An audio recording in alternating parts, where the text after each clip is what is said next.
கிறிஸ்துவுக்குள் மிகவும் பிரியமான எனதருமை சகோதர சகோதரிகளே, நம்மை சிருஷ்டித்தவரும் நம்மை உண்டாக்கினவரும் நம்மை ஒருபோதும் மறந்து போகாதவருமாகிய இயேசு கிறிஸ்துவின் இணையற்ற நாமத்தினாலே உங்கள் எல்லாரையும் வாழ்த்தி ஆசீர்வதிக்கிறேன். அல்லேலூயா.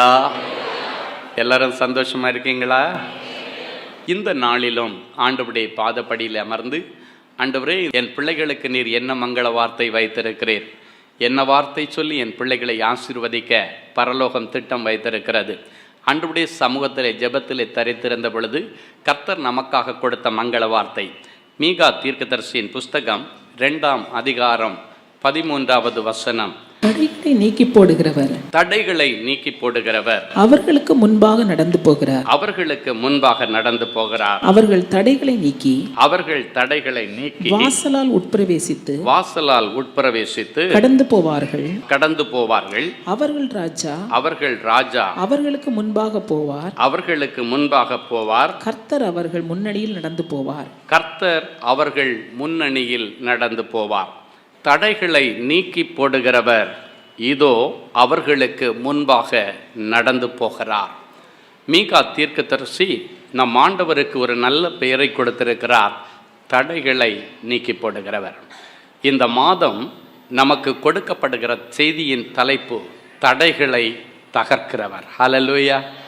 ஆமாம், நம்முடைய வாழ்க்கையில காணப்படுகிற எல்லா தடைகளை தகர்க்கும்படியாக தடைகளை உடைக்கிறவர் என்கிற பெயரோடு கூட நம்மோடு வாழ்ந்து கொண்டிருக்கிற ஆண்டவர் இன்றைக்கு உங்களுக்கு முன்பாக நடந்து போவாராம். ஆமாம், இன்னைக்கு பிறகு உங்களுக்கு முன்னால் ஆண்டவர் போவார், அவருக்கு பின்னால் தான் நீங்கள் போகிறீங்க. ஹல்லேலூயா. இன்னைக்கு தடைகளை உடைக்கிற ஆண்டவர் உங்கள் முன்னால் போகிறத நீங்கள் பார்க்க போகிறீங்க. ஆமாம், ஆண்டவர் முன்னால் போனால் என்ன நடக்குமாம்? அவர் தடைகளை உடைச்சி வாசலால் உட்பிரவேசிப்பார். எந்தெந்த வாசல்களுக்கு உள்ள உட்பிரவேசிக்க முடியாதபடி இருக்கிறீங்களோ அந்த வாசல்களுக்குள்ளால என் இயேசுடைய கரத்தை பிடித்து கொண்டு நீங்கள் உட்பிரவேசிப்பீர்கள். அல்லேலூயா. எந்தெந்த வேலைக்குள்ளால நீங்க போக முடியாதபடி உங்களுக்கு டோர் க்ளோஸ் ஆகி இருக்குதோ அங்கெல்லாம் இனி இயேசு தன்னுடைய கரத்தை பிடித்து கொண்டு உங்களை அழைத்து கொண்டு போவார். அல்லேலூயா. உங்கள் ராஜா உங்கள் முன்னணியில் நடந்து போவார். இஸ்ரவேல் ஜனங்களை ஆண்டவர் எகிப்தின் அடிமைத்தனத்திலிருந்து பாலும் தேனும் ஓடுகிற நலமும் விசாலமுமான தேசத்திற்கு அழைத்து கொண்டு வருகிறார். வெற்றிகரமாக மோசே அற்புத அடையாளங்களை செய்து பார்வோனுடைய பிடியிலிருந்து இஸ்ரவேல் ஜனங்களை அழைத்து கொண்டு வரும் பொழுது அப்படியே முன்னால் பார்த்தா பெரிய சிவந்த சமுத்திரம் செங்கடல் நிற்கிறது. பின்னால் திரும்பி பார்த்தா நீங்கள் போங்கன்னு சொல்லிட்டு மறுபடியும் துரத்தி கொண்டு வருகிறது எகிப்தின் இராணுவமும் எகிப்தின் ராஜாவும் எகிப்தினுடைய பெரிய சேனைகளும் பின்னால் துரத்திட்டு வருது. அப்போ பாருங்க, மோசே தன்னுடைய கையில் இருக்கிற கோலை நீட்டின பொழுது செங்கடல் ரெண்டாக பிளந்து இஸ்ரவேல் ஜனங்களுக்கு வழிவிட்டது. செங்கடல் தடையாக முன்னே நின்றது உண்மைதான். ஆனாலும் மோசையுடைய கையில் இருக்கிற கோலை நீட்டின பொழுது அந்த செங்கடல் ரெண்டாக பிளந்து இஸ்ரவேல் ஜனங்களுக்கு வழி திறந்து விடப்பட்டது. தடைகளை உடைக்கிற ஆண்டவர் அவர்களுக்கு முன்னாலே நடந்து போனாராம்.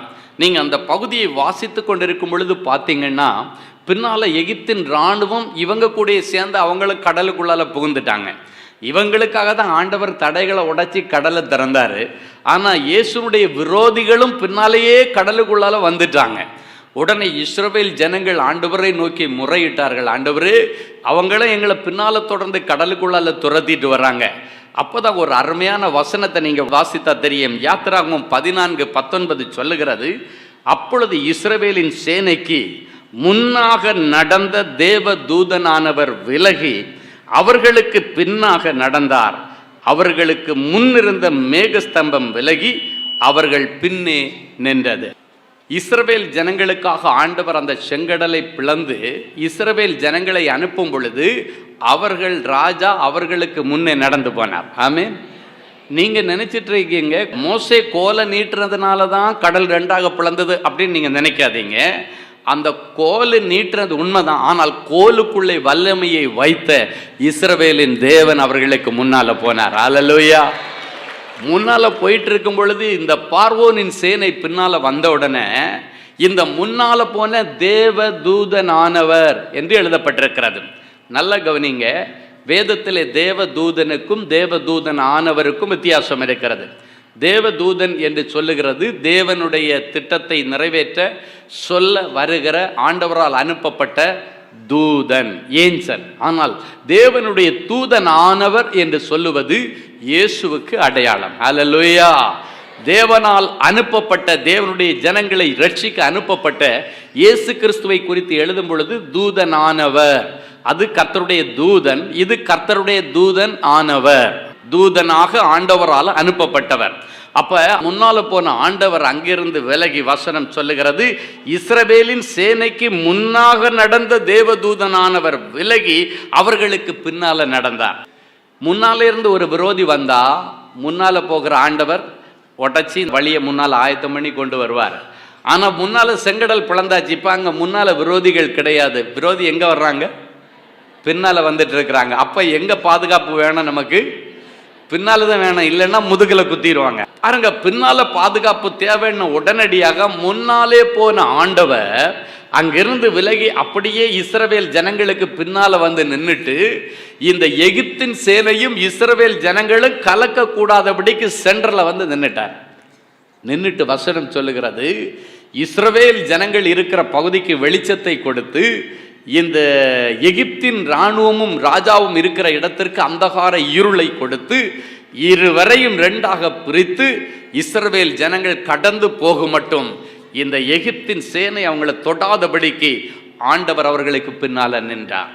அவர்களுக்கு முன்னால சென்ற அந்த மேக ஸ்தம்பமும் அதே போல பின்னால வந்து இஸ்ரவேல் ஜனங்கள் மேல ஒரு சின்ன விரல் கூட படாத அளவுக்கு பாதுகாத்து அவங்கள சேஃபா கரைக்குள்ளால சேர்த்ததுக்கு பிறகுதான் ஆண்டவர் செங்கடலை மூட அவருடைய விரோதிகள் அத்தனை பேரும் செங்கடலிலே சங்காரமானார்கள். பாருங்க, பின்னால வந்தாலும் ஆண்டவர் விட மாட்டார், முன்னால வந்தாலும் விட மாட்டார். உனக்கு எப்பக்கத்துல நெருக்கப்பட்டாலும் ஒடுங்கி நீ போவதில்லை. ஹல்லேலூயா. நாலா பக்கத்திலும் உனக்கு பாதுகாப்பை கொடுக்கிற ஆண்டவர் இன்றைக்கு உனக்கு முன்னாக போகிறார். தடைகளை உடைக்க உனக்கு முன்னால போகிறார். உனக்கு தடை முன்னால இருக்குதுன்னா அங்க உடைப்பாரு. பின்னால தான் தடை இருந்து ஒருத்தன் பின்னால இருந்து அண்டர் கிரவுண்ட் வேலை பண்ணி உனக்கு பின்னால ஏதாவது தீங்கு பண்ணிட்டு இருக்கிறான்னா அவனை சந்திக்க பின்னால வருவார். சைட்ல இருந்து ஒருத்தன் பிரச்சனை பண்ணான்னா அவனை சந்திக்க சைடுக்கு போவார். அவர் எங்கும் வியாபித்திருக்கிற தேவன். ஹல்லேலூயா.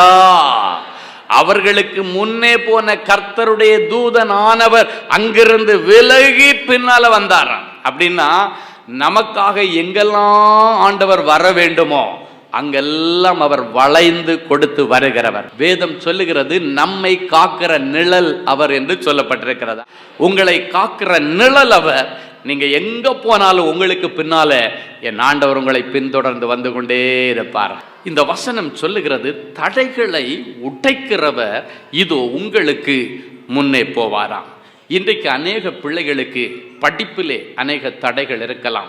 படிக்கணும்னு சொல்லி ஆசைப்பட்ட பிள்ளைகளுக்கு அட்மிஷன் கிடைக்காம இருக்கலாம். இல்லாவிட்டால் படிக்கிறதுக்கு விருப்பமே இல்லாத பிறகு தடைகள் அவனுக்கு வெளியே இல்லை, அவனுடைய இருதயத்திற்குள்ளால ஒரு தடை இருக்கலாம். அவனுடைய மனசு விட்டு கொடுக்க கூடாதபடிக்கு ஒரு தடை இருக்கலாம். அவனுடைய எதிர்காலத்தை குறித்த கவலையோ அவனுடைய எதிர்காலத்தை குறித்த ஒரு விழிப்புணர்வோ அவனுக்கு வராதபடிக்கு பிசாசான் அவனுடைய இருதயத்தை கடினப்படுத்தி வைத்திருக்கலாம். அவனுடைய கண்ட்ரோல்ல வைத்து அந்த பிள்ளைகள் படித்து முன்னேறி விடாதபடிக்கு தடைகளை கொண்டு வந்திருக்கலாம். இன்றைக்கு ஒருவேளை அவனுடைய இருதயத்திற்குள்ளே பிசாசாரவன் தடை வைத்திருந்தாலும் அந்த தடைக்கலையும் ஆண்டவர் இன்றைக்கு பிடுங்கி எறிவார். ஹல்லேலூயா. ஒருவேளை உங்களுக்கு கல்லூரியில் நீங்கள் படிக்கணும்னு நினச்சி உங்களுக்கு சீட்டு கிடைக்கலன்னா நீங்கள் காலத்தையும் நேரத்தையும் கவலைப்படாதிருங்கள். ஆண்டவர் நினைச்சா இன்னைக்கு உங்களுக்கு ஒரு அட்மிஷனை கொடுக்க முடியும். இன்னைக்கு ஆண்டவரை தேடி வந்திருக்கிறீங்க, ஆண்டவரை நம்பி வந்திருக்கிறீங்க, வழி திறக்கிற ஆண்டவரை தேடி வந்திருக்கிறீர்கள். நானே வழி என்று சொன்ன ஆண்டவரை தேடி வந்திருக்கிறீர்கள். வழி இல்லாத இடங்களிலே வழிகளை திறந்து விடுகிற இயேசுவை தேடி வந்திருக்கிறீர்கள். இன்னைக்கு உங்க படிப்பில் இருக்கிற எல்லா தடைகள் மாறும். ஒருவேளை நீங்க விசாவில் நிறைய தடைகள் வந்து நீங்கள் புறப்பட்டு போக வேண்டிய தேசத்திற்கு போக முடியாதபடி சில விசா தடைகள் இருக்கலாம். இன்றைக்கு விசா அதிகாரிகளை இயேசு சந்திப்பார். ஹல்லேலூயா. மறுபடியும் நீங்கள் எடுக்கிற முயற்சியிலே ஆண்டவருடைய கிருபையின் கரம் கூட இருந்து நீங்கள் போய் சேர வேண்டிய தேசத்தில் உங்களை கொண்டு போய் சேர்க்க விசாவில் இருக்கிற எல்லா தடைகளையும் உடைப்பார்.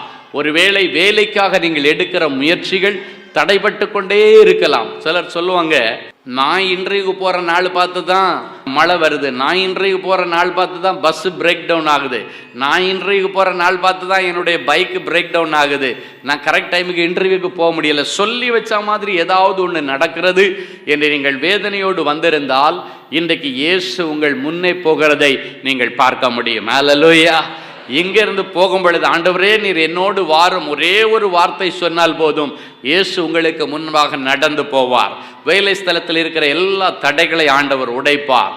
ஒருவேளை உங்களுடைய வீட்டிலே காலாகாலத்திலே பிள்ளைகளுடைய வாழ்க்கையில நடக்க வேண்டிய சுப காரியங்கள் நடைபெறாதபடிக்கு தொடர்ந்து தடைகள் ஏதாவது வந்து கொண்டே இருக்கலாம்.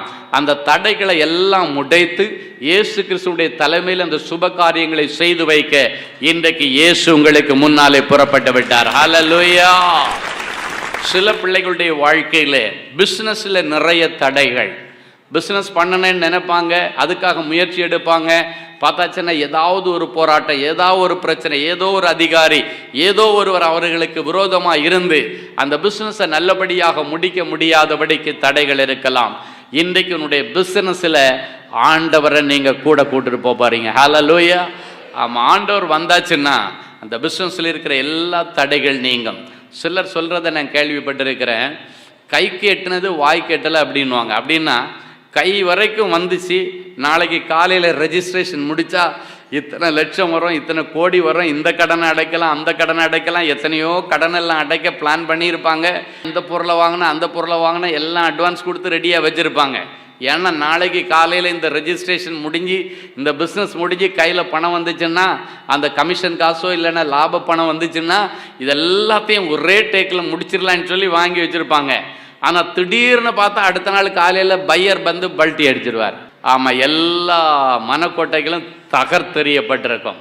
அதான் சொல்லுவாங்க, கை கட்டினது வாய் கட்டலைன்னு சொல்லுவாங்க. ஹல்லேலூயா. இன்னைக்கு அந்த நிலைமையில யார் வந்திருந்தாலும் ஆண்டவர் அதற்கு முற்றுப்புள்ளியை வைக்கிறார். உன் உழைப்பின் பலனை நீ சாப்பிடுவாய். நீ ஒரு பிசினஸுக்காக 10 நாள் அலைஞ்சியன்னா அந்த 10 நாள் நீ அலைந்த அலைச்சல் உனக்கு வீணாக போகாதபடிக்கு அந்த அலைச்சலுக்கு ஏற்ற பலனை கர்த்தர் உங்களுக்கு கொடுப்பார். ஹல்லேலூயா. எனவே இன்றைக்கு பிசினஸ்ல இருக்கிற எல்லா தடைகளை ஆண்டவர் உடைக்கிறது மாத்திரமல்ல, அநேக பிள்ளைகளுடைய ஊழியத்திலே அநேக தடைகள், அநேக தரிசனங்களை ஆண்டவர் கொடுத்திருப்பார். இந்த காரியங்களை எல்லாம் நீ செய்யணும், இப்படி செய்யணும், இதை செய்யணும், இன்ன நேரத்தில் செய்யணும். ஆனால் சில நேரங்களில் அந்த ஊழியத்தில் அந்த குறித்த நாளுக்கு அந்த காரியங்கள் நிறைவேறாதபடிக்கு சத்ருவானவன் அநேக தடைகளை கொண்டு வந்திருப்பான். இன்றைக்கு ஆண்டவர் உங்களுடைய ஊழியத்திலே காணப்படுகிற எல்லா தடைகளை உடைப்பார். ஒருவேளை உங்களுக்கு ஊழியத்திற்காக ஒரு நல்ல தேவாலயத்தை கட்ட வேண்டும் என்று நீங்கள் முயற்சித்து அதற்காக எடுக்கிற முயற்சிகள் எல்லாம் தோல்வி அடைந்த நேரத்திலே ஆண்டவர் இன்றைக்கு உதவி செய்வார். ஹல்லேலூயா. ஆமாம், ஆண்டவர் உதவி செய்கிற எபினேசர் என்று அவருக்கு பெயர். ஆமென். ஆண்டவர் சர்ச்சு கட்டி கொடுக்கணும்னு நினச்சா நீங்கள் அங்கேயும் எங்கேயும் போய் 10 நாள் 20 நாள் அலைஞ்செல்லாம் வந்து சர்ச்சுக்காக வேண்டி பணத்தை வசூல் பண்ணி தான் நீங்கள் சர்ச்சு கட்டணுன்ற அவசியம் இல்லை. ஆண்டவர் ஒரே ஒரு மனுஷனை வச்சு கூட உனக்கு ஊழியத்துக்கான சர்ச்சை கட்டி கொடுக்க முடியும். நாங்கள் பிஸ்னஸ் நல்லா பண்ணி கொண்டிருந்த நாட்கள், ஸ்டீஃபன் கார்ஸ் நல்ல ஓஹோன்னு ஓடிக்கொண்டிருந்த நாட்கள். ஆரம்பத்தில் எங்கள் மினிஸ்ட்ரி எல்லாம் வந்து ஃபண்டிங் மினிஸ்ட்ரி தான். ஆண்டவருடைய ஊழியத்திற்காக ஃபண்டிங் பண்ணுறது தான், கொடுத்து ஊழியத்தை தாங்கிறது தான் எங்களுடைய ஆரம்ப காலகட்ட ஊழியங்கள். ஆண்டவர் பிஸ்னஸை நல்லா ஆசீர்வதித்தார். அப்போ அந்த ஆசீர்வதித்து வருகிற நேரங்களில் நான் பார்த்துருக்கிறேன், சில வில்லேஜில் உள்ள பாஸ்டர்ஸ் வருவாங்க, வந்து ஐயா நாங்கள் இது மாதிரி ஊரில் ஒரு கிராமத்தில் ஒரு சர்ச்சு கட்டணுன்னு பிளான் பண்ணி இடம் எல்லாம் வாங்கி போட்டுட்டு வந்திருக்கிறோம். சென்னையில் உங்களை மாதிரி ஆண்டவருடைய பிள்ளைகளை கொஞ்சம் பேரை சந்தித்து கொஞ்சம் கலெக்ஷன் வாங்கிட்டு போய் அந்த சர்ச்சை கட்டி முடிக்கணும் அப்படின்னு சொல்லிட்டு சிலர் வருவாங்க. வரும்போது அவங்க என்ன பிளானில் வருவாங்க, 1 மாதம் தங்கியிருந்து நிறைய பேரை பார்த்து சந்தித்து அவங்கள்ட்டேருந்து எல்லா வசூலையும் வாங்கிட்டு போய் சர்ச் கட்டினேன். ஆனால் சில நேரங்களில் நான் கவனித்திருக்கிறேன், என்கிட்ட வரும் பொழுது நான் கேட்டேன், இதுக்கு முன்னாடி என்னைக்கு வந்தீங்க, எங்கெங்கே போய் கலெக்ஷன் பண்ணிட்டு வந்தீங்க? இல்லையா, ஃபஸ்ட்டு உங்கள்கிட்ட தான் வந்து வாங்கிட்டு போனேன்னு ஆண்டவர் சொன்னார், அதனால் முதல்ல உங்கள்கிட்ட வாங்கிட்டு தான் வேறு எல்லா இடத்துக்கும் போகிறேன், 1 மாதம் டைம் பிளான் போட்டு வந்திருக்கிறேன்னு சொல்லுவார். அப்போ ஆண்டவர் என்கிட்ட சில நேரங்களில் சொல்லுவார், என் பிள்ளை போய் துரிதமாக போய் சர்ச்சு வேலையை முடிக்கணும், நீயே அந்த மொத்தம் எவ்வளோ பணம் வருதுன்னு கேட்டு நீயே எழுதி பணத்தை கையில் கொடுத்து அனுப்புனார். ஹல்லேலூயா. அப்போ அவங்கள்ட்ட கேட்பேன், மொத்தம் உங்களுக்கு பட்ஜெட் எவ்வளோ? அப்போ அவங்க சொல்லுவாங்க 2.5 லட்ச ரூபா 3 லட்ச ரூபா. அந்த காலத்தில் அவங்க சொன்னாங்கன்னா அது பெரிய அமௌண்ட், 2.5 லட்ச ரூபா எங்களுக்கு ஆக 3 லட்ச ரூபா வரும் அப்படின்வாங்க. அப்போ ஆண்டவர் சொல்ல, இதை நீயே கொடுத்து அனுப்பு. எத்தனையோ பிள்ளைகளுக்கு ஒரே நேரத்தில் ஒரே பேமெண்ட்டை கொடுத்து அவங்க போய் தேவாலயத்தை ஆரம்பித்திருக்கிறார்கள். இன்றைக்கி அந்த பகுதிகளிலே போகும் பொழுதெல்லாம் நாங்கள் பார்க்கும் பொழுது என்னுடைய இருதயத்தில் அவ்வளவு சந்தோஷம், அவ்வளவு பெரிய மன நிறைவு. என் அன்பு சகோதரனை சகோதரியே, ஆண்டவர் மனசு வச்சா அப்படி தான் ஒரே ஒரு மனுஷனை அனுப்பி உங்கள் ஊழியத்தில் இருக்கிற தடைகளை உடைச்சி உங்களுக்கு ஒரு அற்புதத்தை செய்ய முடியும். சில நேரங்களிலே அங்க இருக்கிற ஜனங்கள் எல்லாருக்கும் ஆசீர்வாதம் வேண்டும் என்று ஆண்டவர் விரும்பினால் மாத்திரம்தான் எல்லாருடைய கைகளின் பலனை வைத்து அந்த ஊழியத்தை கட்ட ஆண்டவர் உதவி செய்வார். எனவே எதுவா இருந்தாலும் ஒரே ஆளை கொண்டு செய்தாலும் ஆண்டவர் தான் செய்ய வேண்டும். 500 பேரை வச்சு 5000 பேரை வச்சு அதை செய்ய வேண்டும் என்றாலும் ஆண்டவர் தான் செய்ய வேண்டும். எனவே நாம் செய்கிற மனுஷனை அல்ல, ஆண்டவரை தான் நாம் பற்றி பிடிக்க வேண்டும். அவர் மனசு வச்சாச்சுன்னா ஒரு நொடிப்பொழுதில் உங்களுடைய பிரச்சனைகள் எல்லாம் எங்க போச்சுன்னு தெரியாது.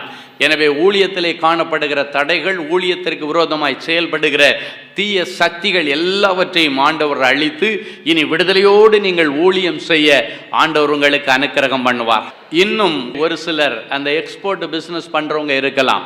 அவங்களுக்கு ஷிப்பிங்கில் நிறைய தடைகள் இருக்கும். எல்லாம் எடுத்து லோட் பண்ணி ரெடியாக வச்சுருப்பாங்க. ஷிப்பிங் அனுப்ப முடியாதபடிக்கு எல்சி பிரச்சனையோ ஏதோ ஒரு பிரச்சனை வந்து, இல்லைன்னா கடலில் உள்ள சீதோஷ்ண நிலைகள் சரியில்லாமல் அங்கங்கே பிளாக் ஆகி கிடக்கலாம். அந்த பொருள்கள் எல்லாம் சரியான நேரத்தில் கிளம்பி சரியான நேரத்தில் பையருக்கு போய் சேர்ந்தால் தான் அந்த பொருள்களை எடுத்துக்கொள்வாங்க. இல்லைன்னாச்சுன்னா டேட் எக்ஸ்பைரி ஆகிடுச்சுன்னா எடுத்துக்கொள்ள மாட்டாங்க. அப்படி நிறைய நஷ்டமடைந்த அநேக எக்ஸ்போர்ட்டர்ஸ் வந்து அழுது கொண்டு ஜெபிக்க வந்திருக்கிறதை நான் கவனித்திருக்கிறேன். இன்றைக்கு ஒருவேளை உங்களுடைய ஷிப்மெண்ட்ல என்ன பிரச்சனை இருக்குதோ அந்த ஷிப்மெண்ட் பிரச்சனை எல்லாத்தையும் தடைகளை உடைச்சி ஆண்டவர் உங்களுக்கு அனுக்கிரகம் பண்ணுவார். ஹல்லேலூயா.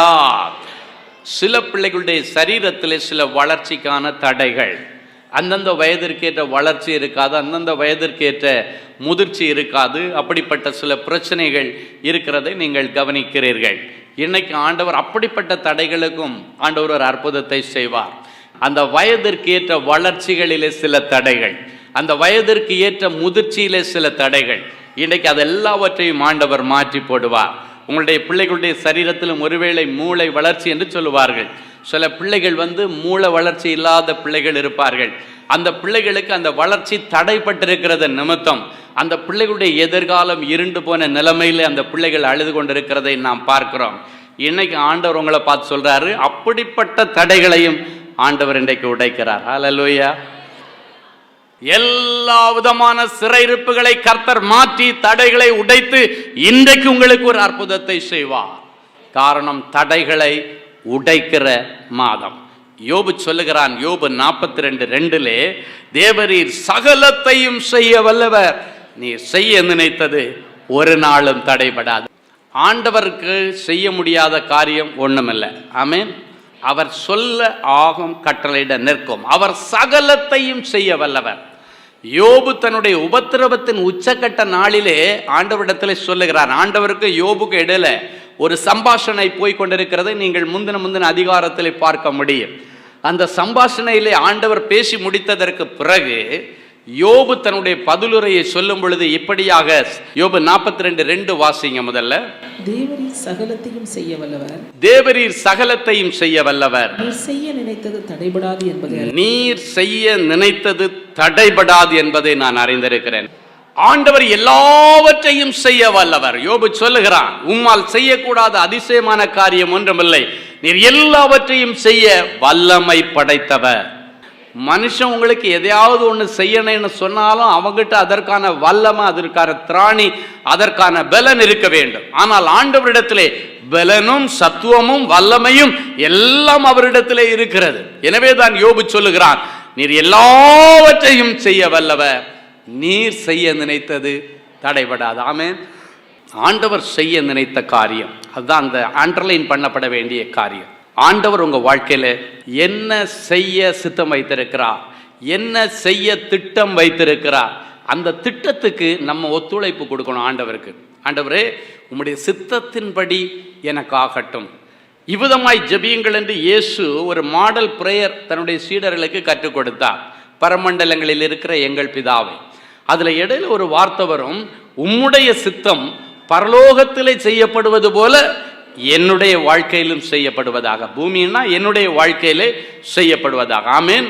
அதேதான் யோபு சொல்லுகிறான், நீர் செய்ய நினைத்தது உம்முடைய சித்தம், உம்முடைய திட்டம் என்ன, அது ஒரு நாளும் தடைபடாது. ஆண்டவர் செய்ய நினைத்த காரியங்கள் சில நேரங்களில் டிலே வரலாம், ஆனாலும் அதற்கு நம்ம காத்திருக்கணும். அது நிச்சயமாய் வரும், ஆனால் தாமதிக்காமல் வரும். ஹல்லேலூயா. அவர் சகலத்தையும் செய்ய வல்லவர், அவர் செய்ய நினைத்தது இனி தடைபடாது. நம்ம ராஜா முன்னே போனா நம்ம கைவிடப்படுவோமா? கைவிடப்படுவதில்லை. அதுக்கப்புறம் கதற வேண்டிய அவசியம் இருக்குமா? அவசியமே இருக்காது. கதற வைக்காத அளவுக்கு ஆண்டவர் காரியங்களை செய்கிறவர். ஆமென். இப்ப தடைகளை உடைக்கிற ஆண்டவர் உங்களுக்கு முன்னால போனா என்னென்ன காரியத்தில் இருக்கிற தடைகள் எல்லாம் இன்னைக்கு ஆண்டவர் ஸ்பெஷலா எல்லா தடைகளையும் நீக்குவார். அதுலேயும் சில விசேஷித்த தடைகள். முதல்ல ஒரு மனுஷனுக்கு முன்னேறதுக்கு என்னென்ன தடை இருக்கோ எல்லாத்தையும் கிளியர் பண்ணி விடுறார். ஆமென். முன்னேற்றத்திற்கு என்னென்ன தடை கற்கள் இருக்கிறதோ எல்லா தடைகளை இன்னைக்கு ஆண்டவர் உடைக்கிறார். ஏசாயா தீர்க்கதரிசியின் புஸ்தகம் 54ஆம் அதிகாரம் 2, 3 ஆகிய வசனங்கள் இப்படியாய் சொல்லுகிறது. வாசிப்போமா? உன் கூடாரத்தின் இடத்தை விசாலமாக்கு. உன் கூடாரத்தின் இடத்தை விசாலமாக்கு. உன் வாசஸ்தலங்களின் திரைகள் விரிவாகட்டும். உன் வாசஸ்தலங்களின் திரைகள் விரிவாகட்டும். தடை செய்யாதே. தடை செய்யாதே. உன் கயிறுகளை நீளமாக்கி. உன் கயிறுகளை நீளமாக்கி. உன் முளைகளை உறுதிப்படுத்து. உன் முளைகளை உறுதிப்படுத்து. நீ வலதுபுறத்திலும் இடதுபுறத்திலும் இடம் கொண்டு பெருகுவாய். நீ வலதுபுறத்திலும் இடதுபுறத்திலும் இடம் கொண்டு பெருகுவாய். உன் சந்ததியார் ஜாதிகளை சுதந்தரித்துக் கொண்டு. உன் சந்ததியார் ஜாதிகளை சுதந்தரித்துக் கொண்டு பாழாய் கிடந்த பட்டணங்களை குடியேற்றுவிப்பார்கள். பாழாய் கிடக்கிற பட்டணங்களை குடியேற்றுவிப்பார்கள். உன் கூடாரத்தின் இடத்தை விசாலமாக்கு. முதலாவது ஆண்டவர் சொல்லுகிறார், உங்களுடைய தொழில் கூடங்களின் இடத்தை ஆண்டவர் விசாலமாக்க போகிறார். தீர்க்க தரிசனமா சொல்றாரு. சிலர் இருக்கிறீங்க, நான் வாடகைக்கு ஒரு இடத்தை எடுத்து வச்சுட்டு வியாபாரம் பண்ணிட்டு இருக்கிறேன், எனக்கு கொஞ்சம் கஸ்டமர் வர்றது எங்கள் ஹவுஸ் ஓனர் பார்த்தா போதும், மடமடன்னு வாடகை ஏற்றிட்டே இருக்கிறாரு, பிஸ்னஸ் நல்லா டெவலப் ஆனதுனால எனக்கு அதை விட்டுட்டும் வெளியே வர முடியலை, இவ்வளவு வாடகையும் கொடுக்க முடியலை, நான் தடுமாறிட்டு இருக்கிறேன்னு இன்னைக்கு நிறைய பேர் வேதியனோட இருக்கிறீங்க. இன்னைக்கு ஆண்டவர் சொல்றாரு, உங்களுக்கு ஆண்டவர் தொழிலுக்கு சொந்த இடத்தை கொடுக்க போகிறார். அல்லேலூயா. ஏன்னா நீங்கள் வாடகை இடத்துல இருந்துட்டு அது எல்லாத்தையும் கலட்டிட்டு அப்புறம் இன்னொரு இடத்துக்கு கொண்டு போய் இன்னொரு இடத்துல போய் மாட்டி திருப்பி அங்கே பிஸ்னஸை டெவலப் பண்ணி ரொம்ப சிரமப்படுறத ஆண்டவர் பார்க்குறாரு. தீர்க்க தரிசனமாக ஆண்டவர் பேசி கொண்டு இருக்கிறார். ஆண்டவர் செய்ய போகிறதை மாத்திரம்தான் சொல்லுவார். தீர்க்க தரிசனமாய் சொல்லுகிறார், உன்னுடைய வாடகைக்கு இருக்கிற இடங்கள், நீங்கள் யார் யார் உங்களுக்கு தொழில் கூடங்களை வாடகை இடத்துல வச்சிருக்கிறீங்களோ, இன்னைக்கு ஆண்டவரிடத்தில், ஆண்டவரே நான் எனக்கு இப்படி ப்ராக்டிக்கல் பிரச்சனை நிறைய இருக்குது, நினச்சா வாடகை ஏற்றிடுறாங்க, நினச்சா வந்து ரொம்ப தொல்லை பண்ணுறாங்க, ஆண்டவரே எனக்கு ஃப்ரீயாக சமாதானமாக தொழில் பண்ண முடியலை அப்படின்னா ஆண்டவரிடத்தில் இன்னைக்கு சொல்லுங்கள், இந்த வசனத்தை பிடிச்சி உன் கூடாரத்தின் இடத்தை விசாலமாக்குவேன் என்று சொன்னீரே, என்னுடைய தொழில் கூடாரங்களின் இடத்தை நீர் விசாலமாக்கி தாரும். அல்லேலூயா. ஆமாம், ஆண்டவர் சொல்கிறாரு, உங்களுக்கு சொந்தமாக இடம் கொடுக்கறது மட்டும் இல்லை, ஏற்கனவே சொந்தமாக இடம் இருந்தால் அடுத்த அதை விசாலத்திற்கு ஆண்டவர் கொண்டு போவார். ஒருவேளை வாடகை இடத்துல நீங்கள் இருக்கிறீங்க, ஒரு விசாலத்தை நீங்கள் எதிர்பார்க்குறீங்கன்னா அடுத்த கட்ட விசாலங்கள், அது வேர் ஹவுஸாக இருந்தாலும் சரி, ஸ்டோராக இருந்தாலும் சரி, உங்களுடைய பிஸ்னஸ் சென்டராக இருந்தாலும் சரி, அடுத்த விரிவாக்கம். ஒரு ஃப்ளோர் வச்சிருக்கிறவங்களுக்கு அடுத்த 2வது ஃப்ளோரை கொடுப்பார். ஆண்டவர் உங்களுக்கு இனி உங்கள் நிலத்தில் விதைக்க உதவி செய்வார். ஆமாம், சொந்த நிலத்தில் விதைக்கிற விதை. ஆமாம், ஆண்டவரிடத்தில் இன்னைக்கு கேளுங்க, ஆண்டவர் சொல்லுகிறார், அந்த இடங்களை ஆண்டவர் உங்களுக்கு கொடுப்பார். அது மட்டும் இல்லை, 2வது சொல்லப்பட்டிருக்கிறது உன் வாசஸ்தலங்களின் திரைகள். முதல்ல கூடாரம் அப்படின்னா உன்னுடைய தொழில் கூடாரங்கள்.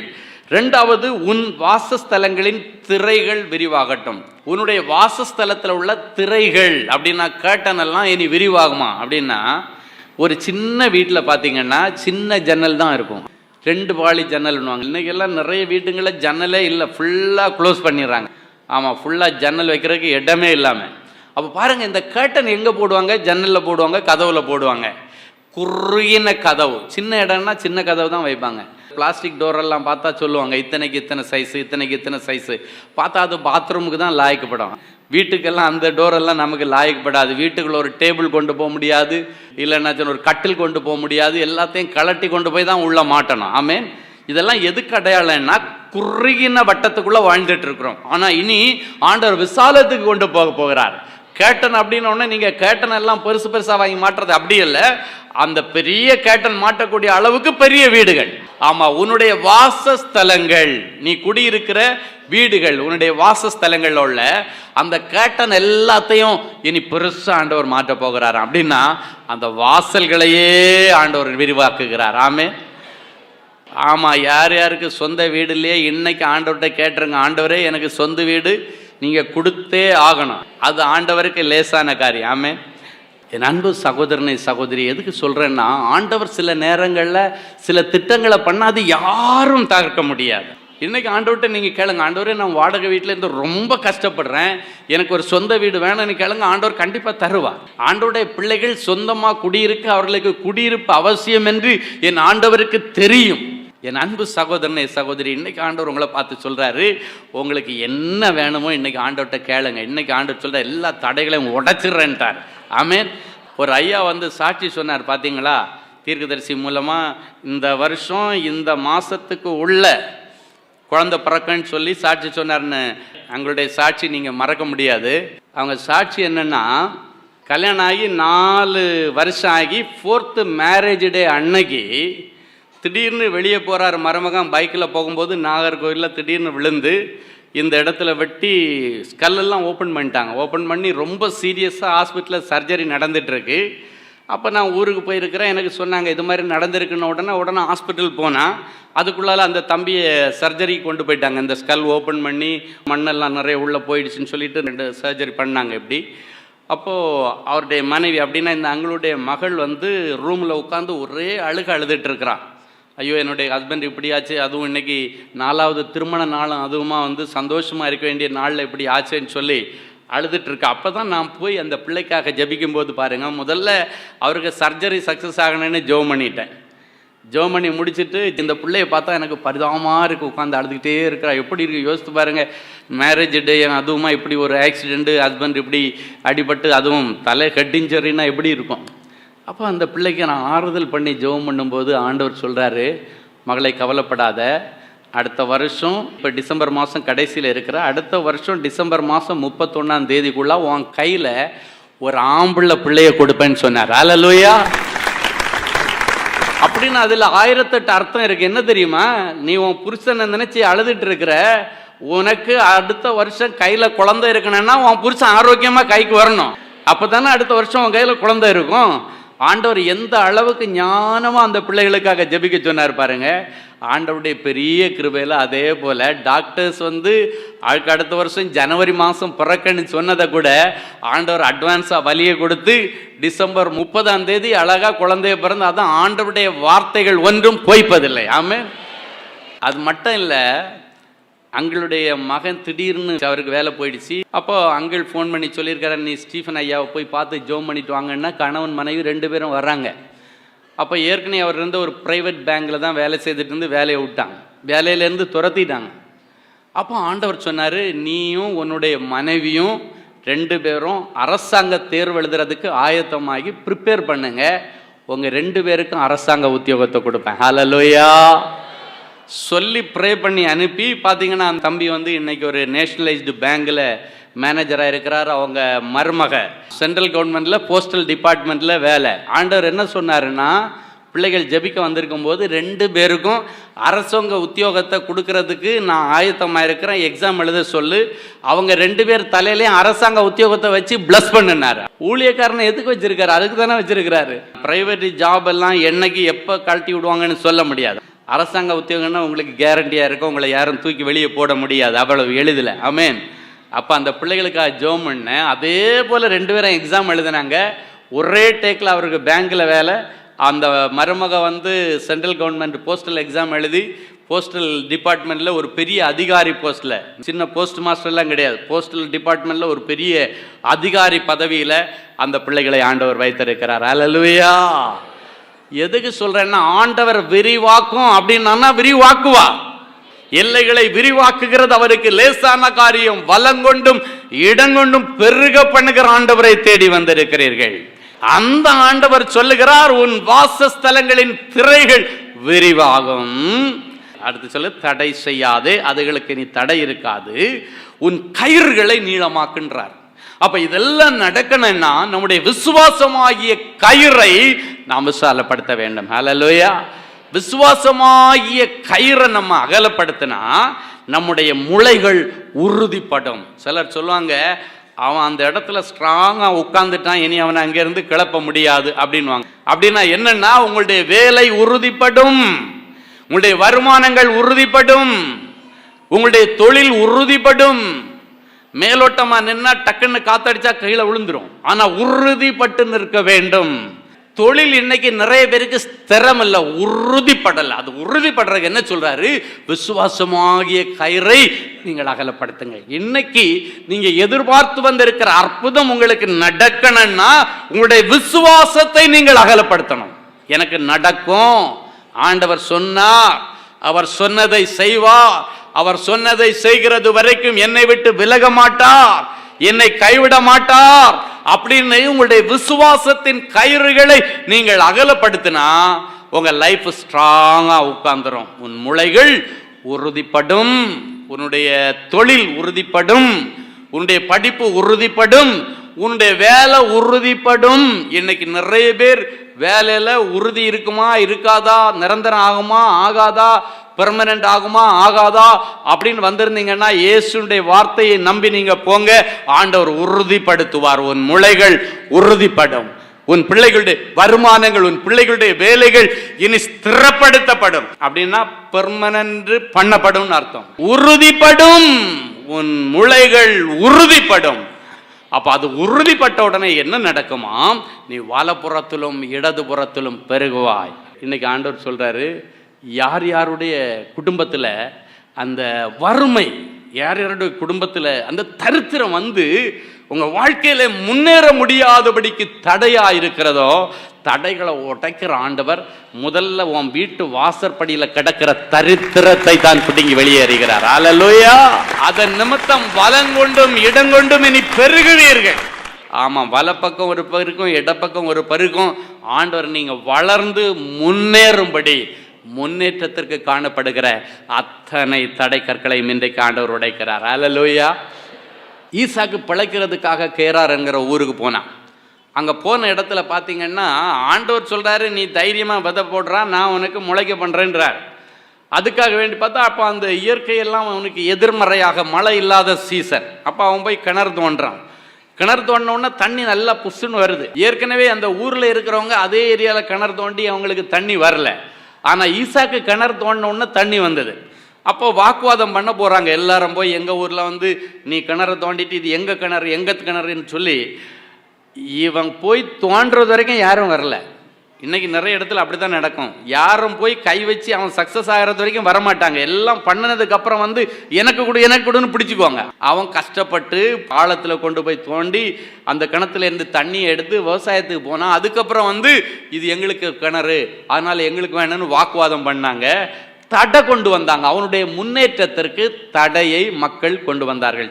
சரி, இவன் ஒரு தடை வந்தோன்னு என்ன பண்ண, இந்தப்பா உனக்கு இந்த கிணறு தானே வேணும், இந்த வச்சுக்க. ஏன்னா இவனுக்கு தெரியும், ஒரு வழி அடைச்சா புதிய வழி திறக்க, இந்த கிணறு போனால் இன்னொரு கிணறு வரும். ஏன்னா நம்ம ஆண்டவர் புதிய புதிய வழிகளை திறக்கிறவர். இன்னைக்கு யாரும் சோர்ந்து போகக்கூடாது.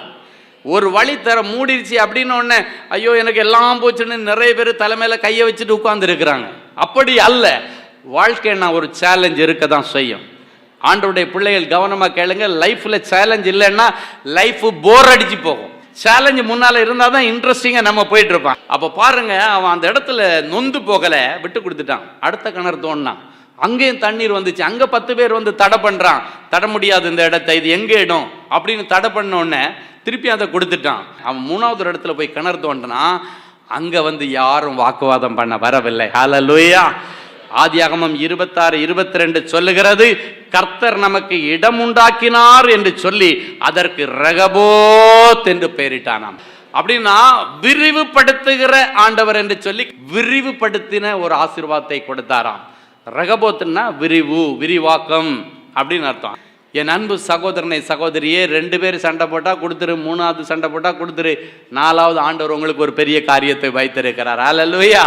4வது ஒரு பெரிய ஆசீர்வாதத்தை கர்த்தர் உங்களுக்காக வைத்திருக்கிறார். அது ரெகபோத்தா இருக்கும். ரெகபோத்துல நிக்கிறது வரைக்கும் தடைகள் வரும். எதுக்குன்னா தடை வந்தாதான் ரெகபோத் உருவாகும். ரெகபோத்து வேணும்னா தடை அங்க இருந்ததுனால தான் அவனுக்கு ரெகபோத்து கிடைச்சது. இல்லைன்னா அவன் ஆரம்பத்தில் உருவாக்கின அந்த கிணறுல நின்று இருந்தான்னா விரிவாக்கம் இருக்காது.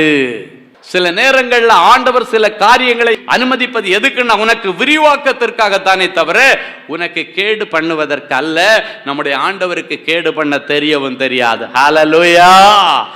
அப்போ தடைகளை உடைக்கிற ஆண்டவர் உங்களுக்கு முன்னால் போனால் என்னென்ன காரியத்தில் இருக்கிற தடைகள் எல்லாம் இன்னைக்கு ஆண்டவர் ஸ்பெஷலாக எல்லா தடைகளையும் நீக்குவார். அதுலேயும் சில விசேஷித்த தடைகள். முதல்ல ஒரு மனுஷனுக்கு முன்னேறதுக்கு என்னென்ன தடை இருக்கோ எல்லாத்தையும் கிளியர் பண்ணி விடுறார். ஆமென். முன்னேற்றத்திற்கு என்னென்ன தடை கற்கள் இருக்கிறதோ எல்லா தடைகளை இன்னைக்கு ஆண்டவர் உடைக்கிறார். ரெண்டாவது, தடைகளை உடைக்கிறவர் நமக்கு முன்னால் போனால் குடும்பத்தில் தடைப்பட்டிருக்கிற சுப நிகழ்வுகளை ஆண்டவர் செய்து வைப்பார். ஆமென். வாசிக்கலாம். ஆதியாகமம் 24, 56, 58 ஆகிய வசனங்கள் வாசிப்போமா? அதற்கு அவன் கர்த்தர் என் பிரயாணத்தை வாய்க்க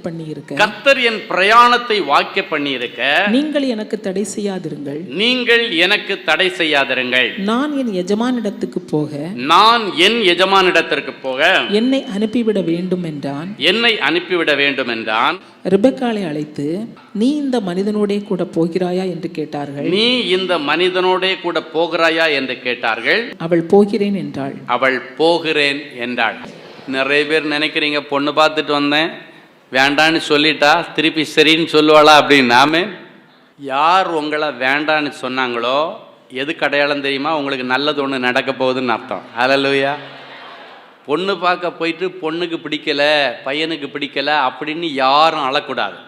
ஆனால் இந்த ஈசாக்கு பாருங்க, ஒரே டேக்கில் ஒரே பொண்ணை தான் பார்த்தாங்க, ஒரே பொண்ணு சரியாயிடுச்சு. ஆமாம், அதே போல் ரெபேக்காவுக்கு ஒரே மாப்பிள்ளை தான் பார்த்தாங்க, ஒரே மாப்பிள்ளை செட் ஆகிடுச்சு. சரி, அது அவங்களுக்கு கொடுப்பேன் அவ்வளவு. ஆமென்.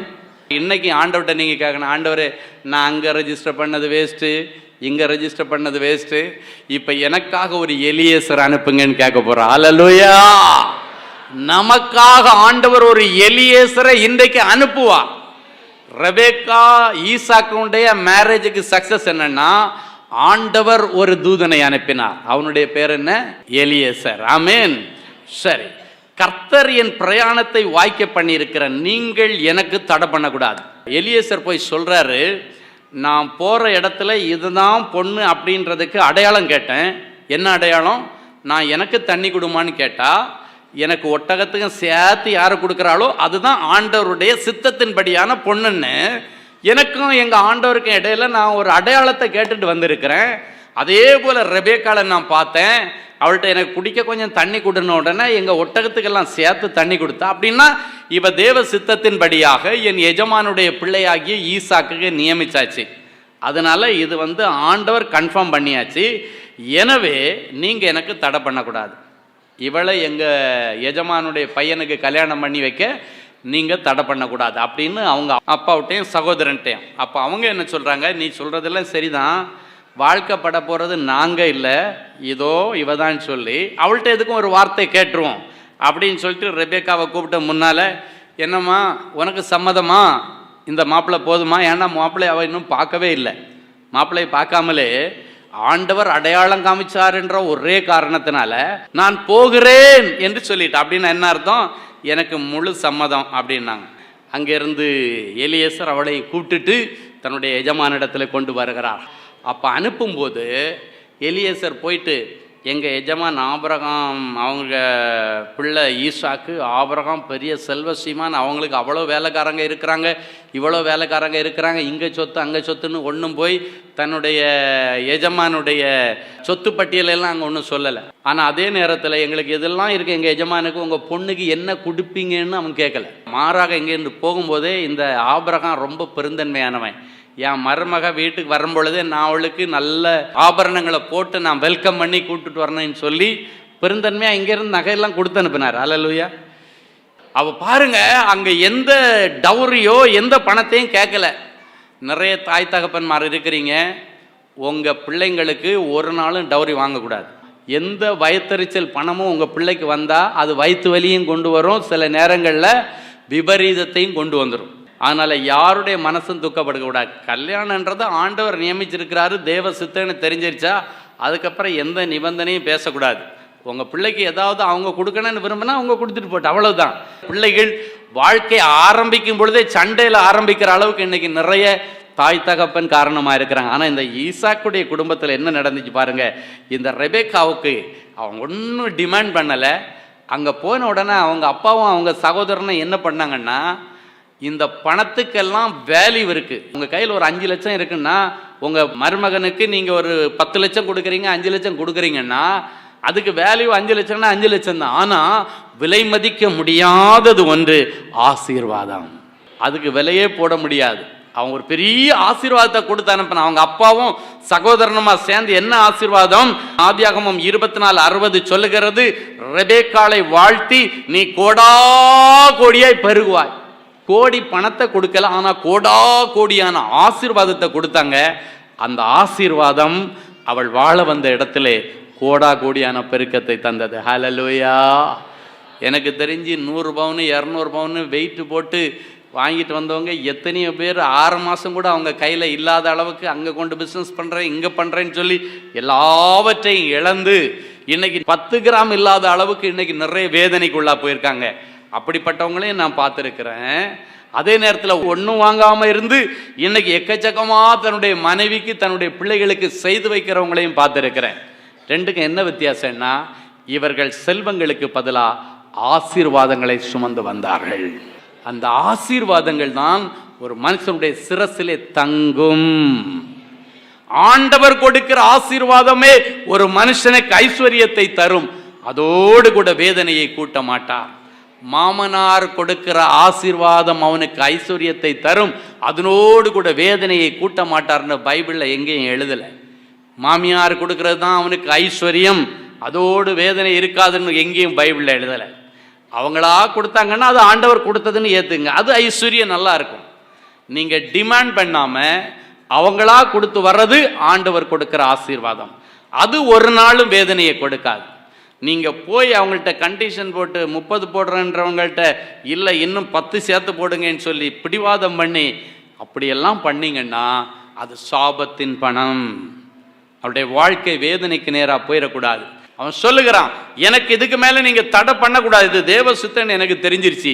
அந்த தடை இல்லாதபடிக்கு அவன் அழைச்சிட்டு வந்தது மட்டும் இல்லை, அதுக்கப்புறம் நல்லா வச்சு குடும்பம் நடத்தணும். கல்யாணம் பண்ணால் போதாது, மனைவியை வச்சு நல்லா வாழணும். சிலர் சொல்லுவாங்க, என் பிள்ளை வாழ போன இடத்துல வாழாவட்டியாக இருக்கான்னு சொல்லுவாங்க. அங்கே தான் இருப்பாங்க, மருமக வீட்டில் தான் இருப்பாங்க அப்படின்னா, ஆனால் அங்கே வாழாவட்டியாக இருப்பான். வீட்டில் வந்து இல்லை, வாழ போன இடத்துல இன்னைக்கு நிறைய பிள்ளைகளுக்கு வாழ்வில்லை. வாழ போன இடத்துல அநேக பிள்ளைகளுக்கு சுதந்திரம் இல்லை. வாழ போன இடத்துல நிறைய பிள்ளைகளுக்கு இன்னைக்கு ஆகாரமே இல்லை. சிலர் சொல்றாங்க, என் பிள்ளைக்கு ஒழுங்கா ஆகாரம் கூட போடலையா அப்படின்வாங்க. அல்லேலூயா. காரணம் என்னன்னா, தேவ சித்தத்திற்கு புறம்பாக நடந்த காரியங்கள். வேதம் சொல்லுகிறது, சிறப்பான சுதந்திரம் உனக்கு உண்டு. நேர்த்தியான இடத்துல பங்கு கிடைச்சா அப்படின்னா, ஆண்டவர் விரும்புகிற இடத்துல உனக்கு வாழ்க்கை கிடைச்சா சிறப்பா சுதந்திரமா நீங்க வாழ முடியும். ஹல்லேலூயா. எனவே நீங்க அந்த நேர்த்தியான இடத்தை தான் நீங்க தேடணும், தேவ திட்டத்தின்படியான இடத்தை தேடணும்.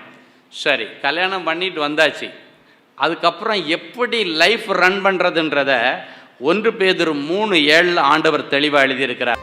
அந்தப்படி புருஷர்களே, மனைவியானவள் பலவீன பாண்டமாயிருக்கிறபடியினால் உங்கள் ஜெபங்களுக்கு தடை வராதபடிக்கு நீங்கள் விவேகத்தோடு அவர்களுடனே வாழ்ந்து உங்களுடனே கூட அவர்களும் நித்திய ஜீவனாகிய கிருபையை சுதந்தரித்துக் கொள்ளுகிறவர்களானபடியினால் அவர்களுக்கு செய்ய வேண்டிய கனத்தை செய்யுங்கள். கல்யாணம் ஆனவங்களா இருக்கலாம், கல்யாணத்துக்கு ஆயத்தப்படுறவங்களா இருக்கலாம். அது புருஷனா இருந்தாலும் சரி, மனைவியா இருந்தாலும் சரி, ரொம்ப கவனமா கேளுங்க. கல்யாணம் பண்ணினது பெருசு இல்லை, அதுக்கப்புறம் எப்படி வாழ்றது அப்படின்றத ரொம்ப கவனமா நீங்க கேளுங்க. இந்த வசனத்தில் ஆண்டவர் சொல்றாரு, பெண்கள் பலவீன பாண்டம், பெண்கள் பலவீன பாத்திரன்னு சொல்லி ஆண்டவரே வேதத்திலே எழுதி வைத்திருக்கிறார். அப்படின்னா சுறுசுறுன்னு அவங்களுக்கு கோபம் வரும். ஏன்னா ஆண்டவரே சொல்லிட்டார், அவங்க பலவீன பாண்டம். ஏன் பிசாசு ஆதாம வஞ்சிக்காம ஏவாள்கிட்ட போனான்? அவள் தான் வீக் பார்ட்டின்னு அவனுக்கு தெரிஞ்சிச்சு. ஆமாம், அப்போ அவனுக்கு நல்லா தெரியுது, ஆதாம்கிட்ட போனால் அவன் கொஞ்சம் உஷாரு, அதனால் ஏமாந்த ஏவாள்னு ஒருத்தி வீட்டில் இருக்கிறா, அவளை போயிட்டு நம்ம தந்திரமாக வஞ்சிச்சிடலான்னு அழகாக போனான். இங்கே ஆண்டவர் சொல்ற, அவங்க பலவீன பாண்டம்ப்பா. ஆண்டவர் கொடுக்கும்போது அப்படின்னா, நீ கல்யாணம் பண்ணும்போதே தெரிஞ்சுக்கோ, அது எப்படி வேணாலும் முட்டும், மோதும், இடிக்கும், கிராக்கி பண்ணும், எதிர்த்து பேசும், இதெல்லாம் தான் பலவீனம். கல்யாணம் பண்ணும்போதே நினைக்கணும், நம்ம கொஞ்சம் அட்ஜஸ்ட் பண்ணி தான் இவ கூட இருக்கணும், விவேகமாக தான் இருக்கணும், அப்படி இருந்தால் தான் லைஃப் நல்லா போகும் அப்படின்ற ஒரு மனநிலையோடு தான் கல்யாணத்துக்குள்ளே என்ட்ராவுங்க. கல்யாணம் பண்ணன்னு நினைக்கிறவங்க நல்லா மனசில் வச்சுங்க, அப்படிப்பட்ட ஒரு எண்ணத்தோட. ஏன்னா அவங்களுக்குள்ளால சில பலவீனங்கள் இருக்கும், கோபம் இருக்கும், ஏதாவது ஒன்று. பலவீனன்றது வீக்னஸ் தான், ஏதோ ஒரு வீக்னஸ் சரி இருக்கும். அதோடு தான் நம்ம ஏற்றுக்கணும்னு ஆண்டவர் சொல்லிட்டு, ஆனால் அந்த பலவீனத்தின் மத்தியில் உங்களுக்கு தடை வரக்கூடாது. எதுக்கு தெரியுமா? ஜெபத்திற்கு தடை வரக்கூடாது. ஒரு மனுஷனுடைய ஃபேமிலி லைஃபுக்கு சக்ஸஸுக்கு முதல் காரணம் என்னென்னா ப்ரேயராக தான் இருக்கும். அந்த ஜெபம் தடைப்பட்டதுன்னா லைஃப் முடிஞ்சு போச்சுன்னு அர்த்தம். ஃபேமிலி ப்ரேயர் ரொம்ப முக்கியம். இதுவரைக்கும் உங்கள் குடும்பத்தில் வீட்டில் ஃபேமிலி ப்ரேயர் பண்ணலைன்னா இன்னிலிருந்து நீங்கள் ஃபேமிலி ப்ரேயர் பண்ண ஆரம்பிங்க. அதுதான் உங்கள் லைஃப்பை சக்ஸஸ்ஃபுல்லான ஒரு நிலைமைக்கு கொண்டு போகும். அல்லேலூயா. சரி, அப்போது இந்த பலவீன பாண்டமாக இருக்கிறபடியினால் உங்கள் ஜெபங்களுக்கு தடை வராதபடி நீங்கள் விவேகத்தோட வாழணுமா. ரொம்ப விவேகம் வேணுமா. அவங்க கூட வாழணுன்னாலே கொஞ்சம் விவஸ்தை இருக்கணும்னு அர்த்தம். அல்லேலூயா. விவஸ்தை இருந்தால் தான் நல்லா அவங்க கூட வாழ முடியும். நல்ல விவேகம். ஏன்னா அந்த விவேகம் இருந்தால் என்ன பண்ணும்? பேலன்ஸ் பண்ணும். ஆமாம், கொஞ்சம் அப்படி மேலே ஏற்றம் இறக்கம் இருந்தால் கூட கொஞ்சம் பேலன்ஸ் பண்ணும். இப்போ மெயினாக புருஷ மனைவிக்குள்ளால சண்டை வந்தோடனே முதல்ல எது கட்டாகும் தெரியுமா? ஜெபந்தான் கட்டாகும். இவன் என்ன பண்ணுவான்? கிராக்கி பண்ணிட்டு போய் படுத்துட்டு நான் ப்ரேயருக்கு வரமாட்டேன்னுவா. இல்லை நான் அவரு கிராக்கி பண்ணிட்டு போய் படுத்துக்குவார், நான் ஜெபம் பண்ணிக்கிறேன், நீங்கள் பாருங்கள் அப்படின்னு சொல்லிட்டு ஜெபம் பண்ண மாட்டாங்க. நேராக போய் ரெண்டு பேரும் ரெண்டு வாசலில் படுத்துருவாங்க. அது வரைக்கும் இவங்களுக்குள்ளே இருந்த ஆவியானவர் துக்கத்தோடு வெளியே போவார். உடனே பிரிவினையின் ஆவி ஒன்று வீட்டுக்குள்ளே வந்து உட்கார்ந்துடும். ஒரு வாக்குவாதத்தின் ஆவி அந்த வீட்டுக்குள்ளே வந்து உட்கார்ந்துடும். Argument spirit. எனக்கு நிறைய குடும்பங்கள் முறிகிறதற்கு காரணம் ஆர்கியூமெண்ட் ஸ்பிரிட். எதிர்த்து பேசுகிற தன்மை, எதிர்த்து பேசுகிற ஒரு குணம் இன்னைக்கு அநேகருக்குள்ளால இருக்கிறபடியினால குடும்பங்கள் பிரிவுக்கு நேராக போகிறது. இன்னைக்கு ஆண்டவர் சொல்றார், அப்படி உங்களுக்கு ஜெபத்துக்கு தடை வராதபடி நீங்க விவேகத்தோடு அவர்களோடு கூட வாழ்ந்து அவர்களுக்கு கொடுக்க வேண்டிய கனத்தை கொடுக்கணுமா. அப்படின்னா அவங்களுக்குன்னு ஒரு ஹானர் நீங்க கொடுக்கணும். இன்னைக்கு நிறைய பேர் மனைவியை ஒரு வேலைக்காரி மாதிரி வச்சிருக்கிறாங்க.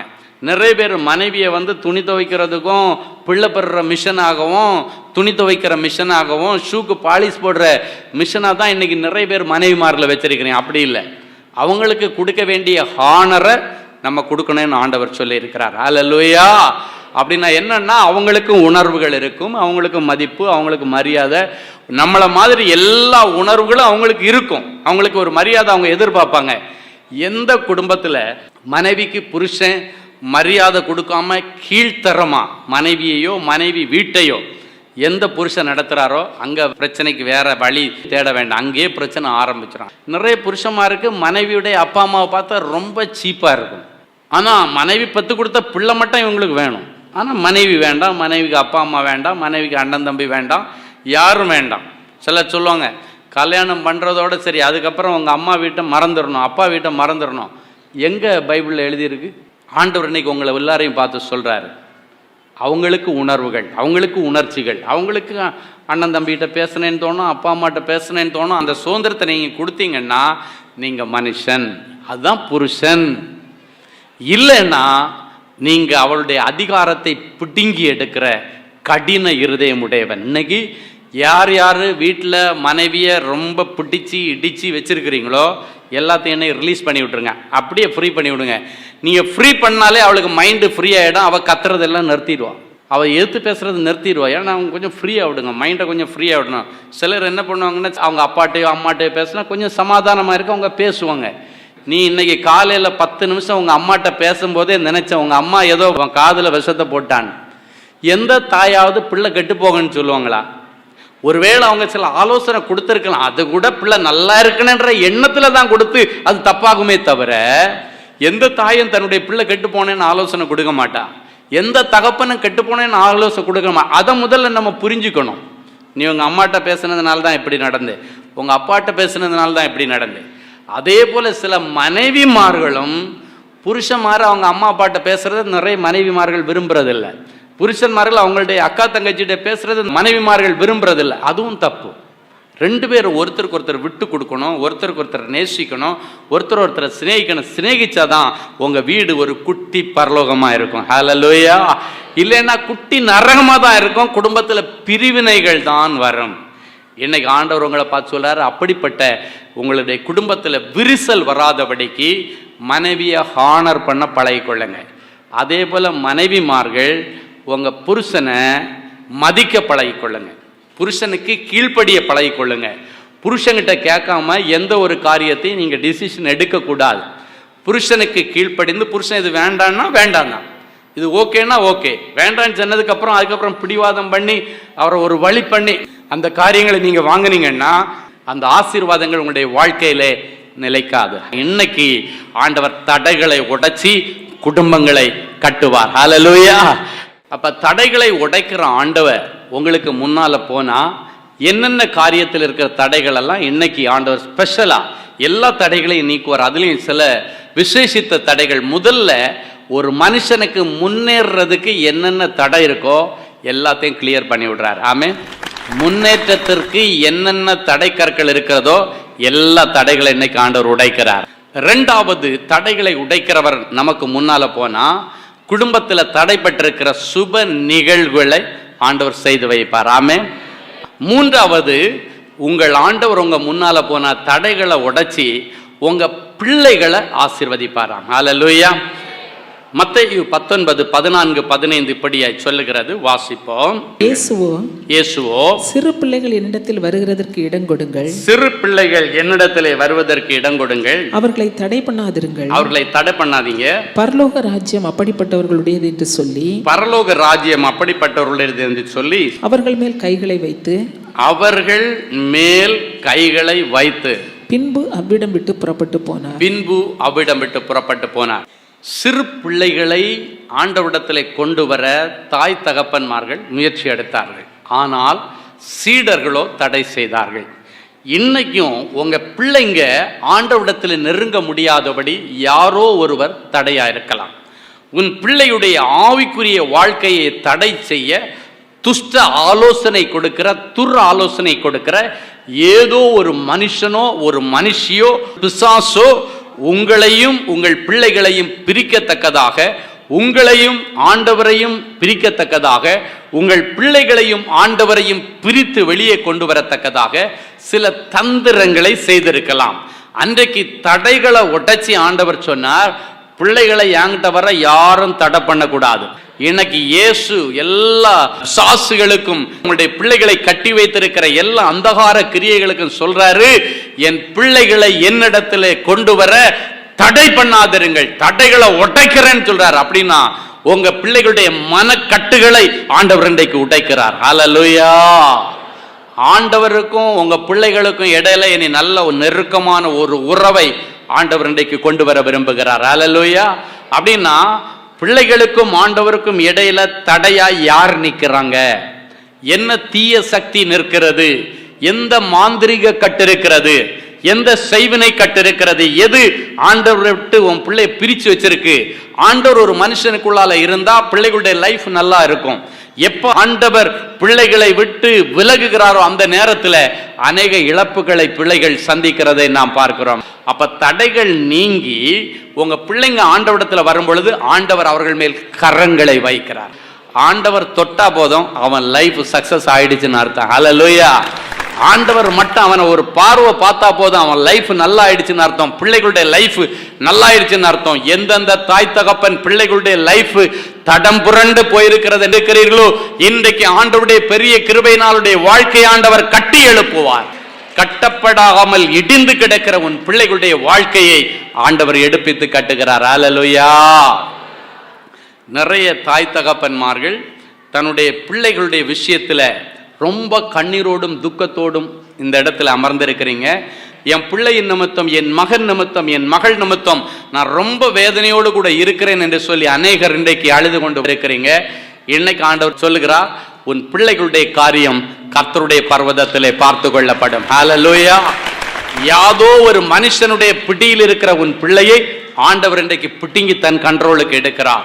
ஏதோ ஒரு தீய மாந்திரிக கட்டில் இருக்கிற உன் பிள்ளையை பிட்டிங்கி ஆண்டவர் தன்னுடைய கண்ட்ரோல்ல எடுத்து தன்னுடைய நேச மார்பில் அணைச்சி கோழி குஞ்சுகளை அணைக்கிறது போல ஆண்டவர் அவர்களை நீ அணைச்சு வைப்பாராம்.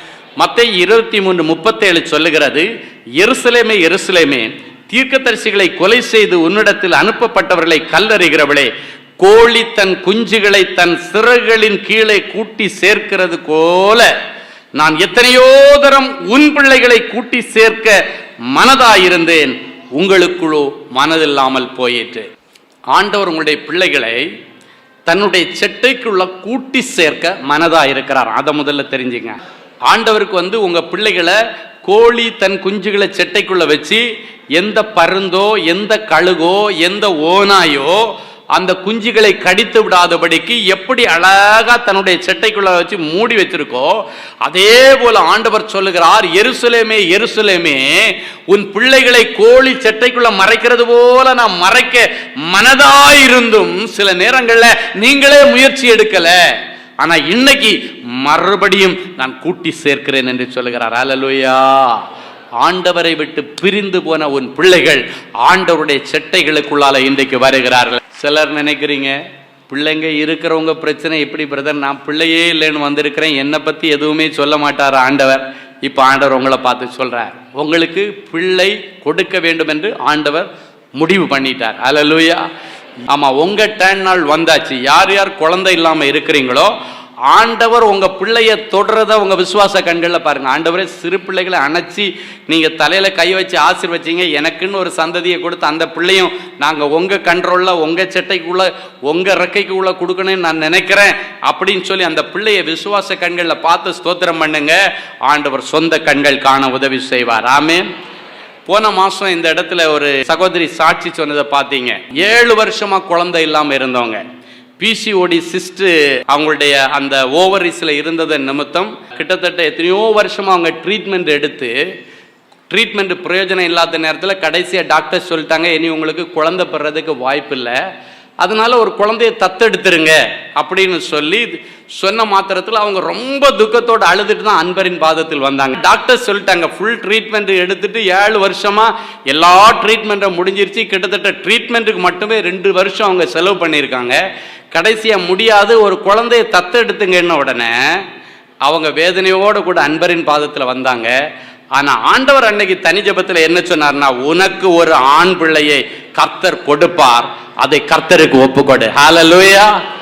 போன மாதம் அந்த பிள்ளை சாட்சி சொன்னாங்க குழந்தையோட சேர்ந்து. இப்போ அந்த சாட்சியை நீங்கள் பார்க்க போறீங்க. கர்த்தருடைய பரிசுநாமத்துக்கு ஸ்தோத்திரம். 7 வருடமாக குழந்தை இல்லாமல் ரொம்ப கஷ்டப்பட்டுட்டு இருந்தோம். இங்கே ப்ரேயருக்கு வந்திருந்தோம். அதுக்கு முன்னாடி பிசிஓடி ப்ராப்ளம் சொல்லியிருந்தாங்க, அதனால் உங்களுக்கு ட்ரீட்மெண்ட் கொஞ்சம் கஷ்டமாக இருக்குதுன்னு சொன்னாங்க. ஆனால் ஒரு 2.5 இயர்ஸ் இருக்கும்போது எனக்கு எந்த இம்ப்ரூவ்மெண்ட்டுமே இல்லைன்னு சொல்லிட்டாங்க. அந்த டாக்டர் சொல்லும்போது, இது பார்ப்போம், இன்னும் நிறைய செலவான ட்ரீட்மெண்ட்லாம் இருக்குது, அது பண்ண முடியலைன்னா நீங்கள் பேசாமல் குழந்தைய தத்து எடுத்துக்கோங்க அப்படின்னு சொன்னாங்க. இந்த வார்த்தை எங்களை ரொம்ப காயப்படுத்திருச்சு. அப்புறமா 1 இயர் கழிச்சு இங்கே அன்பரின் பாதத்தில் வர நாளுக்கு வந்தேன். எனக்கு பிரதர் தலையில் கை வச்சு ஜெபம் பண்ணும்போது, நீ ஒரு குமாரனை பெறுவா, அதை கர்த்தருக்குன்னு ஒப்புக்கொடு அப்படின்னு சொன்னார். ஒரு ஆண் குழந்தைய கர்த்தர் தந்ததுக்காக கோடான கோடி நன்றி. கரங்களை தட்டி ஆண்டவருக்கு நன்றி சொல்லுவோமா.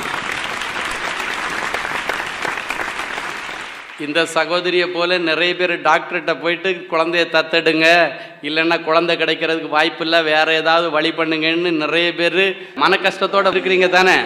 இன்னைக்கு ஆண்டவர் அந்த பிள்ளைகளுக்கு அற்புதம் செய்தவர், உங்களுக்கு அற்புதம் செய்வார். என் அன்பு சகோதரனை சகோதரி, இன்னைக்கு உங்களுக்கும் ஆண்டவர் அப்படி ஒரு அற்புதத்தை செய்வார். அல்லேலூயா.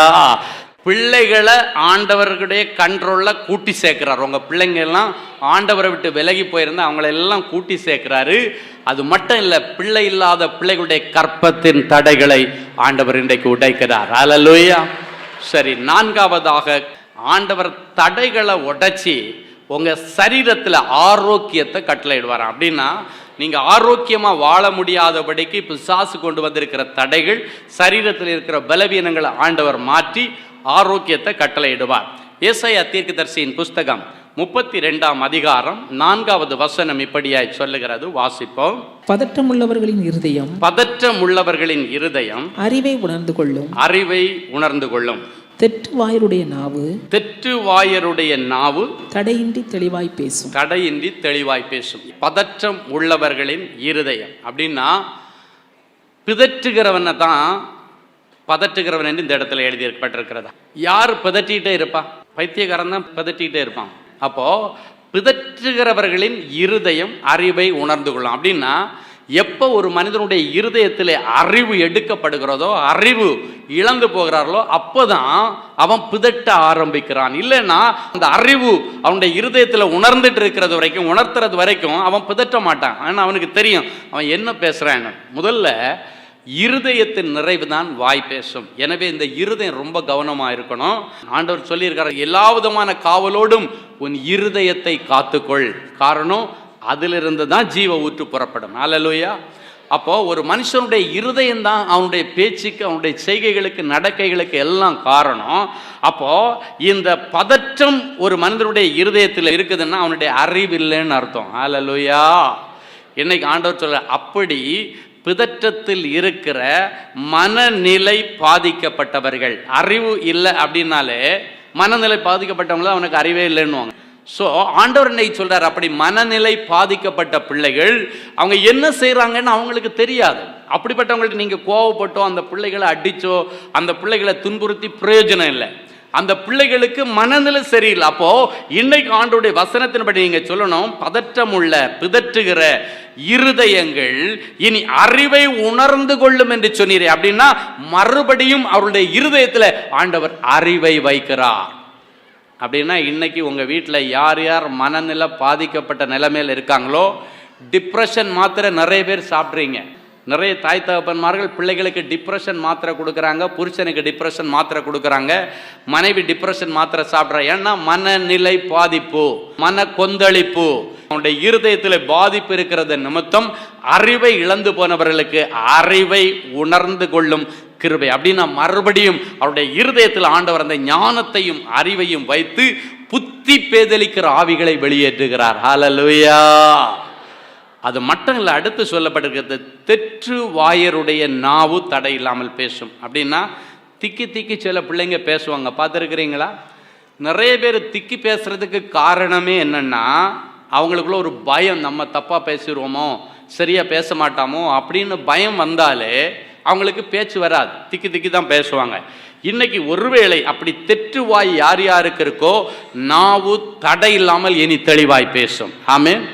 அப்போ இந்த இருதயத்தின் பிரச்சனை, நாவு பிரச்சனை எல்லாம் எதுக்கு அடையாளம்னா ஆரோக்கியத்திற்கு அடையாளம். ஆண்டவர் இன்னைக்கு சொல்ற, தடையின்றி தெளிவாய் பேசும். அப்படின்னா உன் சரீரத்தில் உள்ள ஒவ்வொரு உறுப்புகளும் இனி தடை இல்லாமல் சரியாய் இயங்கும். ஒவ்வொரு உறுப்புகளில் உள்ள பாதிப்புகளை ஆண்டவர் மாற்றுவார். அது என்ன கொள்ளை நோயா இருந்தாலும் ஆண்டவர் மாற்றுவார். போன மாதம் கார்த்திகன் ட்ரிப்ளிகன்லேருந்து ஒரு தம்பி என்ன சாட்சி சொன்னான்னா, அவர் வாலிப தம்பி, அவனுக்கு கிட்னி ரெண்டும் ஃபெயிலியர் ஆகி, பிபி அதிகமாகி கிட்னி ஃபெயிலியர் ஆகி அவனுக்கு டயாலிசிஸ் பண்ணிட்டு இருந்தாங்க, 2 கிட்னி ஃபெயிலியர் ஆன நிலைமையில். அப்போ டாக்டர்ஸ் என்ன சொல்லிட்டாங்கன்னா, உனக்கு கிட்னி 2ஐயும் மாற்றி தான் ஆகணும், இல்லைன்னா ஒரு கிட்னியாவது மாற்றணும். ஏன்னா இந்த டயாலிசிஸ் எவ்வளோ நாள் உனக்கு சக்ஸஸ் ஆகுன்னு சொல்ல முடியாது. அதனால் நீ யாராவது கிட்னி கொடுக்குறவங்கள கூட்டுட்டு வா. அப்போ இவன் போய் அவங்க அம்மாவை கூட்டுட்டு போய் அவங்க அம்மா கிட்னி கொடுக்கணும்னு சொல்லிட்டாங்க. அப்போ கிட்னிக்காக வேண்டி அவங்க அம்மாவை போய் செக் பண்ணி அவங்களுக்கு டெஸ்ட் பண்ணி, ஓகே அவங்க அம்மாவுடைய கிட்னி இவனுக்கு சரியாக செட் ஆகுன்னு சொல்லி கிட்னி டிரான்ஸ்பிளான்டேஷனுக்கு டேட்டெல்லாம் ஃபிக்ஸ் பண்ணிட்டாங்க. டாக்டர்கிட்ட டேட்டெல்லாம் ஃபிக்ஸ் பண்ணி ரெடி பண்ணிட்டாங்க.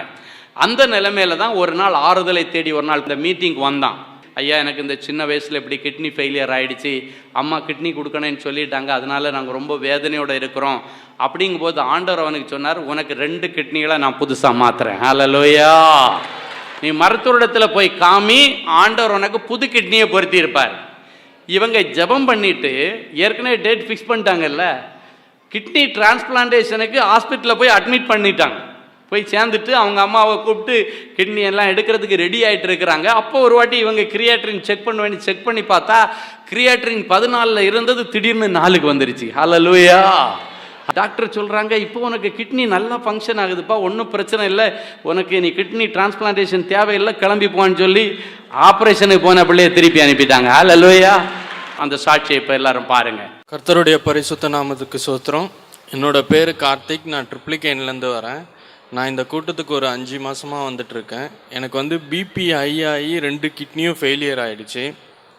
டயாலிசிஸ் பண்ணிட்டு இருந்தாங்க. கிரியாட்டின் லெவல்னு சொல்லுவாங்க, அது 12 இருந்தது. நார்மல் மனுஷனுக்கு பார்த்திங்கன்னா 1.4 தான் இருக்கணும். எனக்கு 12 போயிடுச்சு. அது டாக்டர்லாம் பார்த்துட்டு எதுவும் முடியாது, ஆப்ரேஷன் தான் பண்ணணும் அப்படின்னு சொல்லிட்டு அம்மாவே கிட்னி கொடுக்குறதா இருந்து எல்லா டெஸ்ட்டும் எடுத்தாங்க. எல்லாம் எடுத்து ஆப்ரேஷனுக்கு டேட் வாங்கலான்னு போகிற நேரத்தில் உனக்கு கிரியாட்டின் லெவல் குறைஞ்சிடுச்சு, 4 இருக்குது, இப்போதைக்கு ஆப்ரேஷன் தேவையில்லைன்னு டாக்டர் வாயால் கர்த்தர் சொல்ல வச்சார். ஆமென். எவ்வளோ பெரிய அற்புதம் பார்த்தீங்களா? அப்போ இந்த இடப்பட்ட நேரத்தில் என்ன நடந்தது? ஆண்டவர் அந்த மகனுக்கு கொடுத்த வார்த்தை. ஹல்லேலூயா.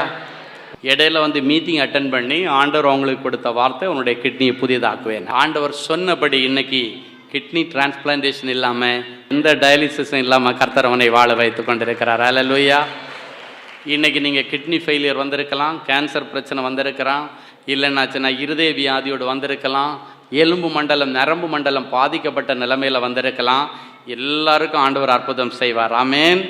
போன மாதம் ஒரு அம்மா இந்த 2 சைடில் 2 பெரிய கட்டி, அவங்க மீட்டிங் வரும்போது கீழே போய் அந்த ஆகாரத்தை சாப்பிட்டுட்டு மேலே வாங்கன்னு சொன்னேன். ஜெபம் பண்ண அவங்க வீல் சேரில் வந்தாங்க. ஜெபம் பண்ண வரும்போது பார்த்தா அவங்க மகளா மருமகளா தெரில, கூட கூட்டு வந்தாங்க. கழுத்து பக்கத்தில் 2 கட்டி இருந்தது. 2 கட்டியும் எங்கே போச்சுன்னே தெரில. கீழே சாப்பிட்டுட்டு இப்போ தான் மேலே வந்தோம், கட்டி போயிடுச்சுனாங்க. ஹல்லேலூயா. எழும்பி நாம் ஜெபித்து முடிக்க போகிறோம். கண்களை மூடி தேவ சமூகத்தை நோக்கி பார்ப்போம். தடைகளை உடைக்கிற எங்கள் நல்ல ஆண்டவரே, உங்களுக்கு நன்றி சொல்கிறோம்ப்பா. இப்பொழுதும் முன்னேற வழி இல்லையே, பிழைப்பிற்கு வழி இல்லையே, வாழ வழி இல்லையே என்று கதறிக்கொண்டு வந்திருக்கிற என் பிள்ளைகளை ஒரு விஷயம் கண்ணோக்கி பார். நீங்க சொன்னீங்கப்பா, உன்னுடைய கூடாரங்களின் வாசல்களை விரிவாக்குங்க, உங்க வாசஸ்தலங்களின் திரைச்சீலைகளை விரிவாக்குங்க, உங்களுடைய கயிறுகளை எல்லாம் நீளமாக்குங்க, ஸ்திரமான ஒரு லைஃபை கொடுப்பேன், பலங்கொண்டு இடம் கொண்டு பெருகுவீங்கன்னு சொன்னீங்களப்பா. அந்த வார்த்தையை என் பிள்ளைகளுடைய சிரசில் வச்சு நான் ஜெபிக்கிறேன். ஒரு அடி எடுத்து வச்சா 4 அடி சறுக்கிற நிலைமையில கதறி கொண்டு வந்திருக்கிற என் பிள்ளைகளுக்கு இனி எந்த சறுக்குதலும் இருக்கக்கூடாது. என் பிள்ளைகளுக்கு நல்ல ஒரு வேலைக்கான வழியை நீங்க திறந்து கொடுத்தே ஆகணும்ப்பா, திறந்து கொடுத்தே ஆகணும். இவ்வளவு நாளும் என் பிள்ளைங்க இன்றைக்கு போனாங்கப்பா, தோல்வியோட திரும்பி வந்தாங்கப்பா. இன்றி போய் போய் என் பிள்ளைகள் மனசு வெறுத்து போன நிலைமையில இதுக்கு மேல நான் எந்த இன்றைக்கும் போக ஆயத்தம் இல்லை என்று சொல்லி வேதனையோடு என் பிள்ளைங்க வந்திருக்காங்கப்பா. இன்னைக்கு பிறகு என் பிள்ளை இன்றைக்கு போறதுன்னா, அப்பா என் பிள்ளைங்க கூட நீங்க போனப்பா, நீங்க முன்னால போனீங்கன்னா என் பிள்ளைங்க வேலையோட தான் திரும்பி வருவாங்க. ஆண்டவரே, நானே வழி என்று சொன்னேன். வழிகள் திறக்கப்பட்டதுக்காக உமக்கு நன்றி, உமக்கு நன்றி, உமக்கு நன்றி அப்பா. எந்தெந்த பிள்ளைகள் இன்னும் என்னுடைய சரீரத்தில் ஒரு வளர்ச்சி இல்லாம, என்னுடைய வளர்ச்சி இல்லாத ஒரு நிலைமையில அடுத்தவங்களுக்கு முன்னால பரிகாச பொருளா நிக்கிறேன்னு சொல்லி வந்திருக்கிறாங்களா, அவருடைய சரீரத்தில் இருக்கிற வளர்ச்சியில் இருக்கிற தடைகளை கூட ஆண்டவர் உடைச்சி அந்தந்த வயதிற்கேற்ற வளர்ச்சி முதிர்ச்சியை கொடுத்தேன். என் பிள்ளைகளை கனம் பண்ணுங்கப்பா. எந்தெந்த பிள்ளைங்க தன்னுடைய கோர்ட்டு கேஸ் பிரச்சனைகளுக்கு முடிவு வரல, எனக்கு ஒரு நல்ல ஜட்ஜ்மெண்ட் வேணுமேனு கதறிக்கொண்டு வந்திருக்கிறார்கள், அவருடைய ஜட்ஜ்மெண்ட்ல காணப்படுகிற எல்லா தடைகளை உடைச்சி என் பிள்ளைகளுக்கு சாதகமா தீர்ப்ப நீங்க எழுதிட்டீங்கப்பா, உமக்கு ஸ்தோத்திரம். எந்தெந்த தாய் தகப்பன்மார்கள் பிள்ளைகள் இயேசுவுடைய ரெக்கைக்குள்ள வர முடியாம இருக்கிறாங்களோ, அந்த பிள்ளைகளை இயேசு கிறிஸ்துவினுடைய நேச மார்பிலை ஒப்பு கொடுத்திருக்கிறார்களோ, அவர்களை உடைய செட்டைகளின் மறைவிலை வைத்து பொதிந்து கொள்ளுவீராக, பொதிந்து கொள்ளும். அவர்கள் எந்த தீய சக்தி இடத்தில் இருந்தாலும், இயேசுவுக்கும் அவர்களுக்கும் இடையே எந்த தடைகள் இருந்தாலும் அவற்றை பிடுங்கி எறிந்து நேச மார்பிலை அணைத்து அந்த பிள்ளைகளை நீர் வளர்த்து தார், ஆசீர்வதித்து தாரும். அதே போல மனநிலை பாதிக்கப்பட்ட பிள்ளைகள் இன்றைக்கு புத்தி தெளிவடையும்படியாக நாங்கள் ஜெபிக்கிறோம். எல்லா புத்தி பேதலிக்கிற ஆவிகள் இயேசுவின் நாமத்தினாலே வெளியேறுவதாக, வெளியேறுவதாக. எல்லா புத்தி பேதலிக்கிற ஆவிகளை வெளியேற்றுவீராக அப்பா. புத்தி தெளிந்திருக்கப்படும், அவருடைய இருதயத்திலே அறிவையும் உணர்வையும் தருவீராக, தருவீராக. எந்தெந்த பிள்ளைகள் பேச முடியாம இருக்கிறாங்களோ அவருடைய தெற்று நாவு இனி சரியாக பேச ஆரம்பிக்கட்டும் அப்பா. எல்லா கேன்சர் வியாதிகளை ஆண்டவர் பிடுங்கி எறிவீராக, பிடுங்கி எறிவீராக. தோல் வியாதிகள் மாறட்டும், சோரியாசிஸ் வியாதிகள் மாறட்டும், எலும்பு நரம்பு சம்பந்தப்பட்ட வியாதிகள் மறைந்து போகட்டும், வீசிங் வியாதிகள் மறைந்து போகட்டும். எந்தெந்த பிள்ளைகள் இருதய வியாதியோடு கஷ்டப்படுகிறார்களோ என் பிள்ளைகளுக்கு புதிய இருதயத்தை பொருத்துவீராக. எந்தெந்த பிள்ளைகள் தன்னுடைய இரத்தத்திலே அழுத்தம் அதிகமாயிருக்கிறது, சுகர் அதிகமாயிருக்கிறது என்று வந்திருக்கிறார்களோ எல்லா பிபி, சுகர், கொலஸ்ட்ரால் இயேசுவின் நாமத்தினாலே மறைந்து போவதாக, மறைந்து போவதாக, மறைந்து போவதாக. டிவைன் ஹீலிங் என் பிள்ளைகளுக்கு தருவீராக. வலங்கொண்டும் இடங்கொண்டும் என் பிள்ளைகள் பெருகட்டும். பிதா, குமாரன், பரிசுத்த ஆவியின் பெயராலே நிறைஞ்ச மனசுல பிள்ளைகளை ஆசீர்வதிக்கிறேன் இயேசுவின் மூலம் பிதாவே. ஆமென், ஆமென்.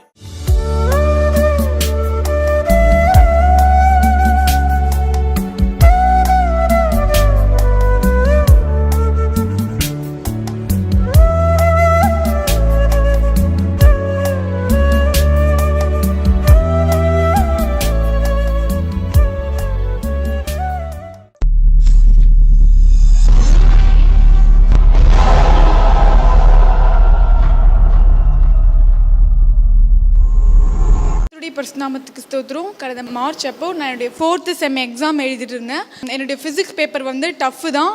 ஆனால் வந்து நான் நல்லா கிருபையில் படித்து போயிட்டு எழுதிட்டு ஹால் விட்டு வெளியே வந்துட்டேன்.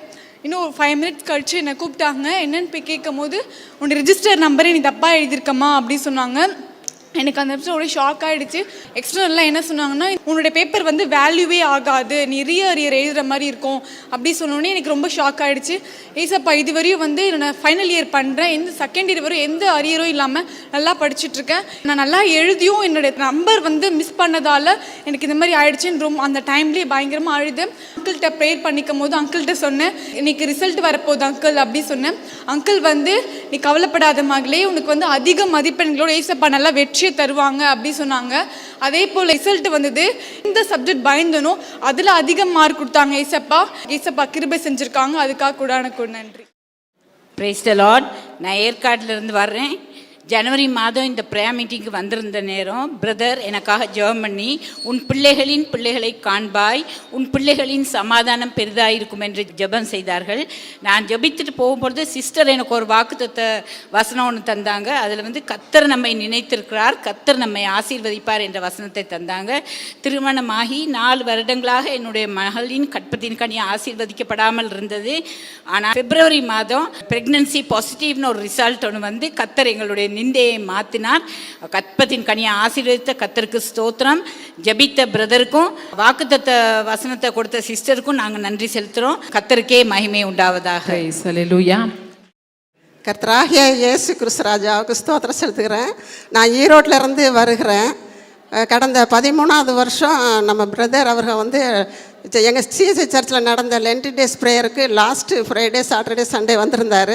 அவர் ஜெபம் பண்ணும்போது, இன்றைக்கி ஆண்டவர் உங்களுக்கு என்னென்ன கேட்குறாங்களோ அத்தனையும் கொடுப்பாரு, உங்களுக்கு என்னென்ன வேணுமோ எல்லாம் வாய் திறந்து கேளுங்க அப்படின்னு சொல்லி ஞாயிற்றுக்கிழமை கடைசி ப்ரேயரில் ஜெபம் பண்ணார். அப்போ வந்து எங்களுக்கு பொண்ணு கல்யாணம் ஆகி 6 மாதம் இருந்தது. ஏசப்பா, எங்கள் பொண்ணுக்கு ஒரு குழந்தை வேணும் அப்படின்னு சொல்லி நான் ஆசைப்பட்டு ஜெபம் பண்ணேன். அப்போ அந்த மாதத்துலேருந்தே ஆண்டவர் வந்து குழந்தை கொடுத்தாரு. 9 மாதம் பேத்தி பிறந்தா. அதுக்காக ஆண்டவருக்கு நன்றி செலுத்துகிறேன். இந்த அன்பரின் பாத்தில் வந்து என்னை ஈரோட்டிலேருந்து வந்து சாட்சி சொல்ல தேவனுக்கு ஏசப்பாவுக்கு நன்றி. தேவனுக்கே மகிமை உண்டாவதாக. 3 மாதத்துக்கு முன்னே நான் இந்த இடத்துல உட்காந்துருந்தேன். என் காலில் அப்படியே ஒரு சுருக்குன்னு குத்தின்னு இருந்தது, ஒரு நீர் கட்டி மாதிரி. நான் அதை கை வச்சு அழுத்தும் போது அந்த நோவு இல்லை. ஆனால் கையை எடுத்துட்டு அனுப்பிட்டு வலியாக இருந்தது, என்னால் உட்காரவே முடியல. அப்போ நான் சொன்னேன், ஏசப்பா இந்த இடத்துலையே எனக்கு சுகமாயிடுச்சுன்னா நான் அடுத்த மாதம் சாட்சி சொல்கிறேன்னு சொன்னேன். அப்புறமா வீட்டுக்கு போனதும் அந்த குத்தல் நின்று போச்சா, நான் வீக்கம் இருந்தது. அந்த குத்தலை எடுத்து போட்டு, என் தேவன் நீ வீக்கத்தையும் எடுத்து போடுவீங்க, நான் அப்படியே விட்டுட்டேன்.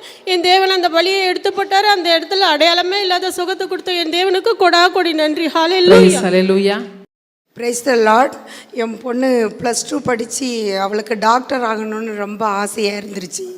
ஸோ எனக்கு டாக்டருக்கு அவளுக்கு கிடைக்குமா என்னான்னு ரொம்ப டவுட்டாக இருந்து. ஆனால் ஒவ்வொரு நாளும் அவள் படிக்கும்போது டெய்லி பைபிள் வாசிச்சுட்டு தான் ப்ரேயர் பண்ணிட்டு தான் படிப்பா. ஆனால் இந்த கவுன்சிலிங்கில் நீட்டில் மார்க்கு இல்லை அடிப்படையில் மெடிசின் கிடைக்குமா இல்லை மார்க்கு அடிப்படையில் கிடைக்குமான்னு ரொம்ப கன்ஃபியூஸ் பண்ணிகிட்டு இருந்தோம். அப்போ லாஸ்ட் மந்த்து பிரதரை பார்த்து ப்ரேயர் பண்ணோம். இந்த மாதிரி அவளுக்கு கவுன்சிலிங்கில் கிடைக்குமா கிடைக்காதா எப்படி கிடைக்கும்னு ரொம்ப பாரத்தோடு ப்ரேயர் பண்ணிகிட்டு இருந்தோம்.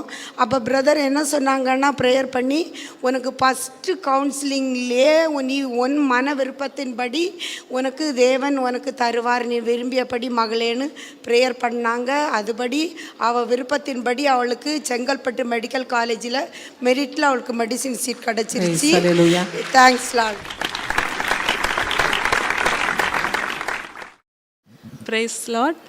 என் பேர் சுமித்ரா. நான் லாஸ்ட் இயர் குஜராத்லேருந்து வந்திருந்தேன். நான் வந்துட்டு இன்றைக்கி உயிரோட சாட்சியாக நிற்கிறேன்னா அது அங்கிளோட ப்ரேயர் தான். அது ஒரு மாதிரி கிரிட்டிக்கல் லாஸ்ட் ஸ்டேஜில் தான் நான் வந்திருந்து. குஜராத்தில் இருக்கும் போது நம்மளுக்கு சர்ச்சோ இல்லை வேறு எந்த ஃபெசிலிட்டிஸோ அங்கே இல்லாதப்போ டிவியில் அங்கிளோட ப்ரேயர் நம்ம நல்லாவே பார்க்குவோம். அப்போது எனக்கு அந்த 8 இயர்ஸாக நான் இருக்கும் போது எனக்கு அந்த மந்திரக்கிரியோ இல்லை இந்த ஈவில் ஸ்பிரிட் அந்த இதெல்லாம் இருக்கும் பொழுது என்னால் எதுவுமே தனியாக செய்ய முடியாத ஒரு சூழ்நிலையில் சகலமே எங்கள் ஹஸ்பண்ட் எனக்காக செய்யணும். சரி, கடைசியாக 8 இயர்ஸ் அப்படியே சஃபர் பண்ணும்போது அவர் சொன்னார், இவ்வளோலாம் பார்த்துட்டோம், இப்போ ஹாஸ்பிட்டலில் பார்க்கலாம் அப்படின்றப்போ நான் சொன்னேன், ஹாஸ்பிட்டலுக்கு நான் வரேன், ஆனால் லாஸ்ட்டாக நான் ஸ்டீஃபன் அங்கிள் ப்ரேயர் போயிட்டு அதுக்கப்புறம் போகலான்ட்டு லாஸ்ட் இயர் நம்ம குஜராத்லேருந்து வந்தோம். அங்கிள் ப்ரேயர் பண்ணிவிட்டு 1 வீக் நம்மளே ஒரு ஹோட்டலில் ஸ்டே பண்ண வச்சுட்டு தினியும் ப்ரேயர் பண்ணாங்க. அங்கிள் சொன்ன ஒரே வார்த்தை, உன்னை சரி பண்ணாத நான் இந்த இடத்துல உன்னை அனுப்ப மாட்டேன். நான் நன்றி சொல்கிறேன் ஏசப்பாக்கு. அதே போல் அங்கிளுக்கு நான் மனமாற நன்றி சொல்கிறேன். எங்களுக்காக அவ்வளோ மனதுருகி அவங்க செஞ்ச ஒவ்வொரு காரியமும் நாங்கள் என்றைக்கும் மறக்க மாட்டோம். கர்த்தருக்கு ஸ்தோத்திரம். என் பேர் ரெபேக்கா. டிவியில் அன்பரின் சத்தம் ப்ரோக்ராம் பார்க்கும்போது ஃப்ரைடே ஜான்வரி 21 தீர்க்க தரிசனம் சார் சொன்னாங்க, ரெபேக்கான்னு சொன்னாங்க. நிறைய பேர் இருப்பாங்க ரெபேக்கா. நான் நினச்சேன், ரெபேக்கா உனக்கு திருமண தடை ஏற்பட்டுகிட்டே இருக்குது. கர்த்தர் இப்போ மேரேஜ் நடக்காமல் இருக்கிற ஃபைல்ஸ் எல்லாமே சைன் பண்ணுறாங்க.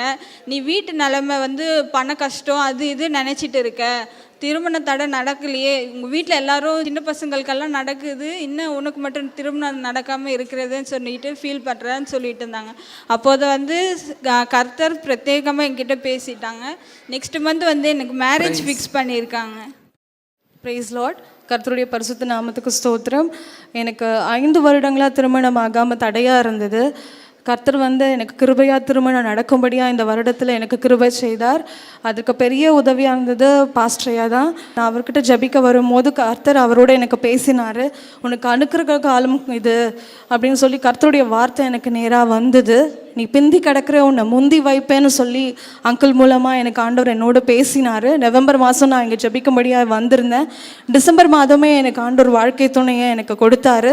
நிச்சயதார்த்தமும் டிசம்பர் 28 எனக்கு நடந்து ஜூன் மாதம் எனக்கு திருமணத்தை வாய்க்க பண்ணினார் கர்த்தர். அது மாத்திரம் இல்லை, என்னை சிங்கப்பூரும் கடந்து போக பண்ணியிருக்கிறாரு. நான் 8 அன்னைக்கு சிங்கப்பூர் போக போகிறேன். அந்த இடத்துலையும் எங்களுக்கு வீடு ஆயத்தம் பண்ணி கொடுத்தாரு. எனக்கு வீசா கிடைக்க முடியாது, எனக்கு நல்ல ஒரு வேலையும் கொடுத்து தேவன் ஆசீர்வதித்தபடினால் அவருக்கு நான் கோடான கோடி நன்றி செலுத்துகிறேன். அவருடைய பரிசுத்த நாமம் மகிமைப்படுவதாக. எனக்கு 2 பிள்ளைகள். மூத்த மகளுக்கு திருமணமாகி 3 ஆண்டுகள் குழந்தை இல்லாமல் இருந்தது. 2008ஆம் வருடம் கிறிஸ்மஸுக்கு எனது மகளும் மருமகனும் ஊருக்கு வந்திருந்த போது ஒரு விபத்தில் மாட்டிக்கொண்டார்கள். அப்போது மருத்துவமனையில் சிகிச்சை நடந்து தலையில் ஒரு அறுவை சிகிச்சை நடந்தது. அப்போது அவர்களை பார்ப்பதற்காக தீர்க்கதரிசி அவர்கள் வந்திருந்தார்கள். அவர்கள் வந்து மருமகனுக்காக ஜெபித்துவிட்டு மகளுடைய தலையில் கை வைத்து ஜெபித்தார்கள். அப்போது சொன்னார்கள், அடுத்த வருடம் டிசம்பர் மாதம் 31ஆம் தேதிக்குள்ளாக ஒரு ஆண் குழந்தை உன்னுடைய கரத்தில் இருக்கும் என்று சொன்னார்கள். மருத்துவமனையிலிருந்து இல்லத்திற்கு வந்தோம். மகள் கர்ப்பவதியானால் மருத்துவத்தின்படி சொன்னது 2010ஆம் வருடம் ஜனவரி மாதத்தில் தான் குழந்தை பிறக்கும் என்று சொன்னார்கள். ஆனால் தீர்க்கதரிசி அவர்கள் சொல்லியிருந்தார்கள் 2009ஆம் ஆண்டு டிசம்பர் 31ஆம் தேதிக்குள் ஆண் குழந்தை உன்னுடைய கரத்தில் இருக்கும் என்று. அதன்படி டிசம்பர் மாதம் 28ஆம் தேதி ஒரு சிறு காய்ச்சல் வந்தது. மருத்துவமனையில் அட்மிட் செய்தோம். 29ஆம் தேதி சற்று கூடுதலானது. 30ஆம் தேதி அதிகாலையிலே அறுவை சிகிச்சை செய்து அந்த ஆண் குழந்தையை கரத்தில் எடுத்தார்கள். தேவனுடைய பரிசுத்த நாமம் மகிமைப்படுவதாக. அடுத்ததாக என்னுடைய மகனுக்கு பிடெக் முடித்துவிட்டு ஒரு கம்பெனியில் வேலை பார்த்து வந்தான். கம்பெனியிலிருந்து வெளியே வர வேண்டிய ஒரு சூழல் ஏற்பட்டது. உடனடியாக தீர்க்கதரிசி அவர்களிடத்தில் சென்று ஜெபிக்க சென்றிருந்தார்கள். அவர்கள் 2 பேரும் கணவன் மனைவியுமாக சென்று ஜெபித்துவிட்டு பிடுங்குவேன் நாட்டுவேன் என்று சொல்லி ஜெபியுங்கள் என்று சொல்லி அனுப்பினார்கள். அதன்படி இன்று ஒரு தேசியமயமாக்கப்பட்ட ஒரு வங்கியில் வேலை பார்ப்பதற்கு தேவன் கிருபை புரிந்து வருகிறார். அவருடைய பரிசுத்த நாமம் மட்டும் மகிமைப்படட்டும். இதற்கு எல்லாவற்றுக்கும் சிகரமாக 11/4/2015 அன்று எனது மனைவி இருதய நோயினால் பாதிக்கப்பட்டு மருத்துவமனையில் அட்மிட் செய்தார்கள். அவர்களிடத்தில் ஜெபிக்க கேட்டுக்கொண்டோம். ஜெபித்தார்கள். நடந்து இல்லத்திற்கு வருவார்கள் என்று சொன்னார்கள். அதன் போல நடந்து வருவதற்கு கிருபை செய்தார்கள். தேவனுடைய பரிசுத்த நாமம் மகிமைப்படட்டும். ஜெபித்த ஊழியக்காரருக்கு நன்றி. சென்னையில் தேவனின் அன்பு ஊழியங்கள் நடத்தும் அன்பரின் பாதத்தில் ஒரு நாள் உபவாச கூடுகை ஒவ்வொரு மாதமும் முதல் சனிக்கிழமை காலை 9:30 மணி முதல் பிற்பகல் 2:30 மணி வரை நடைபெறும் இடம் பாலர் கல்வி நிலையம் 5/6 BKN அவென்யூ அனிதா மெட்ரிகுலேஷன் பள்ளி அருகில் ரிப்பன் சாலை வெப்பேரி சென்னை 7. இது சென்னை சென்ட்ரல் ரயில் நிலையம் அருகில் அமைந்துள்ளது. தேவ செய்தி அளித்து உங்களுக்காக ஜெபிக்க இருப்பவர் சகோதரர் டி. ஸ்டீபன் அவர்கள். உற்சாகமூட்டும் பாடல் ஆராதனை, அற்புதமான சாட்சிகள், ஆழமான தேவ செய்தி, வியாதியஸ்தர்களுக்காகவும் பிசாசின் கட்டுகளில் உள்ளவர்களுக்காகவும் கடன் பிரச்சனையில் உள்ளவர்களுக்காகவும் சிறப்பு தனிஜபம் ஏறெடுக்கப்படும். அனைவரும் கலந்து கொண்டு தேவ அன்பை பெற்று மகிழுங்கள். மேலும் விவரங்களுக்கு தொடர்பு கொள்ள வேண்டிய தொலைபேசி எண்கள் 9841040999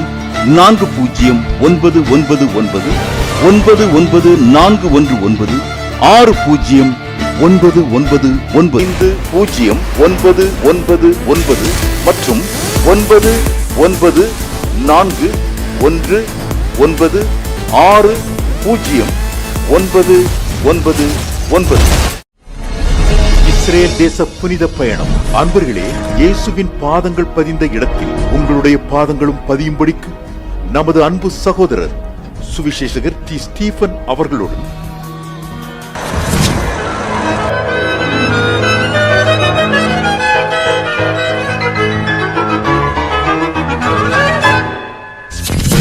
எகிப்து, யோர்தான், இஸ்ரேல், பாலஸ்தீன தேசங்களுக்கான புனித பயணம். அன்பார்ந்தவர்களே, இந்த புனித பயணமானது ஒவ்வொரு வருடமும் மே மற்றும் அக்டோபர் மாதங்களில் நடைபெறும். உங்கள் பதிவுக்கு முந்திக் கொள்ளுங்கள். தொடர்பு கொள்ள செல்போன் 7299947999 மற்றும் 9841437999.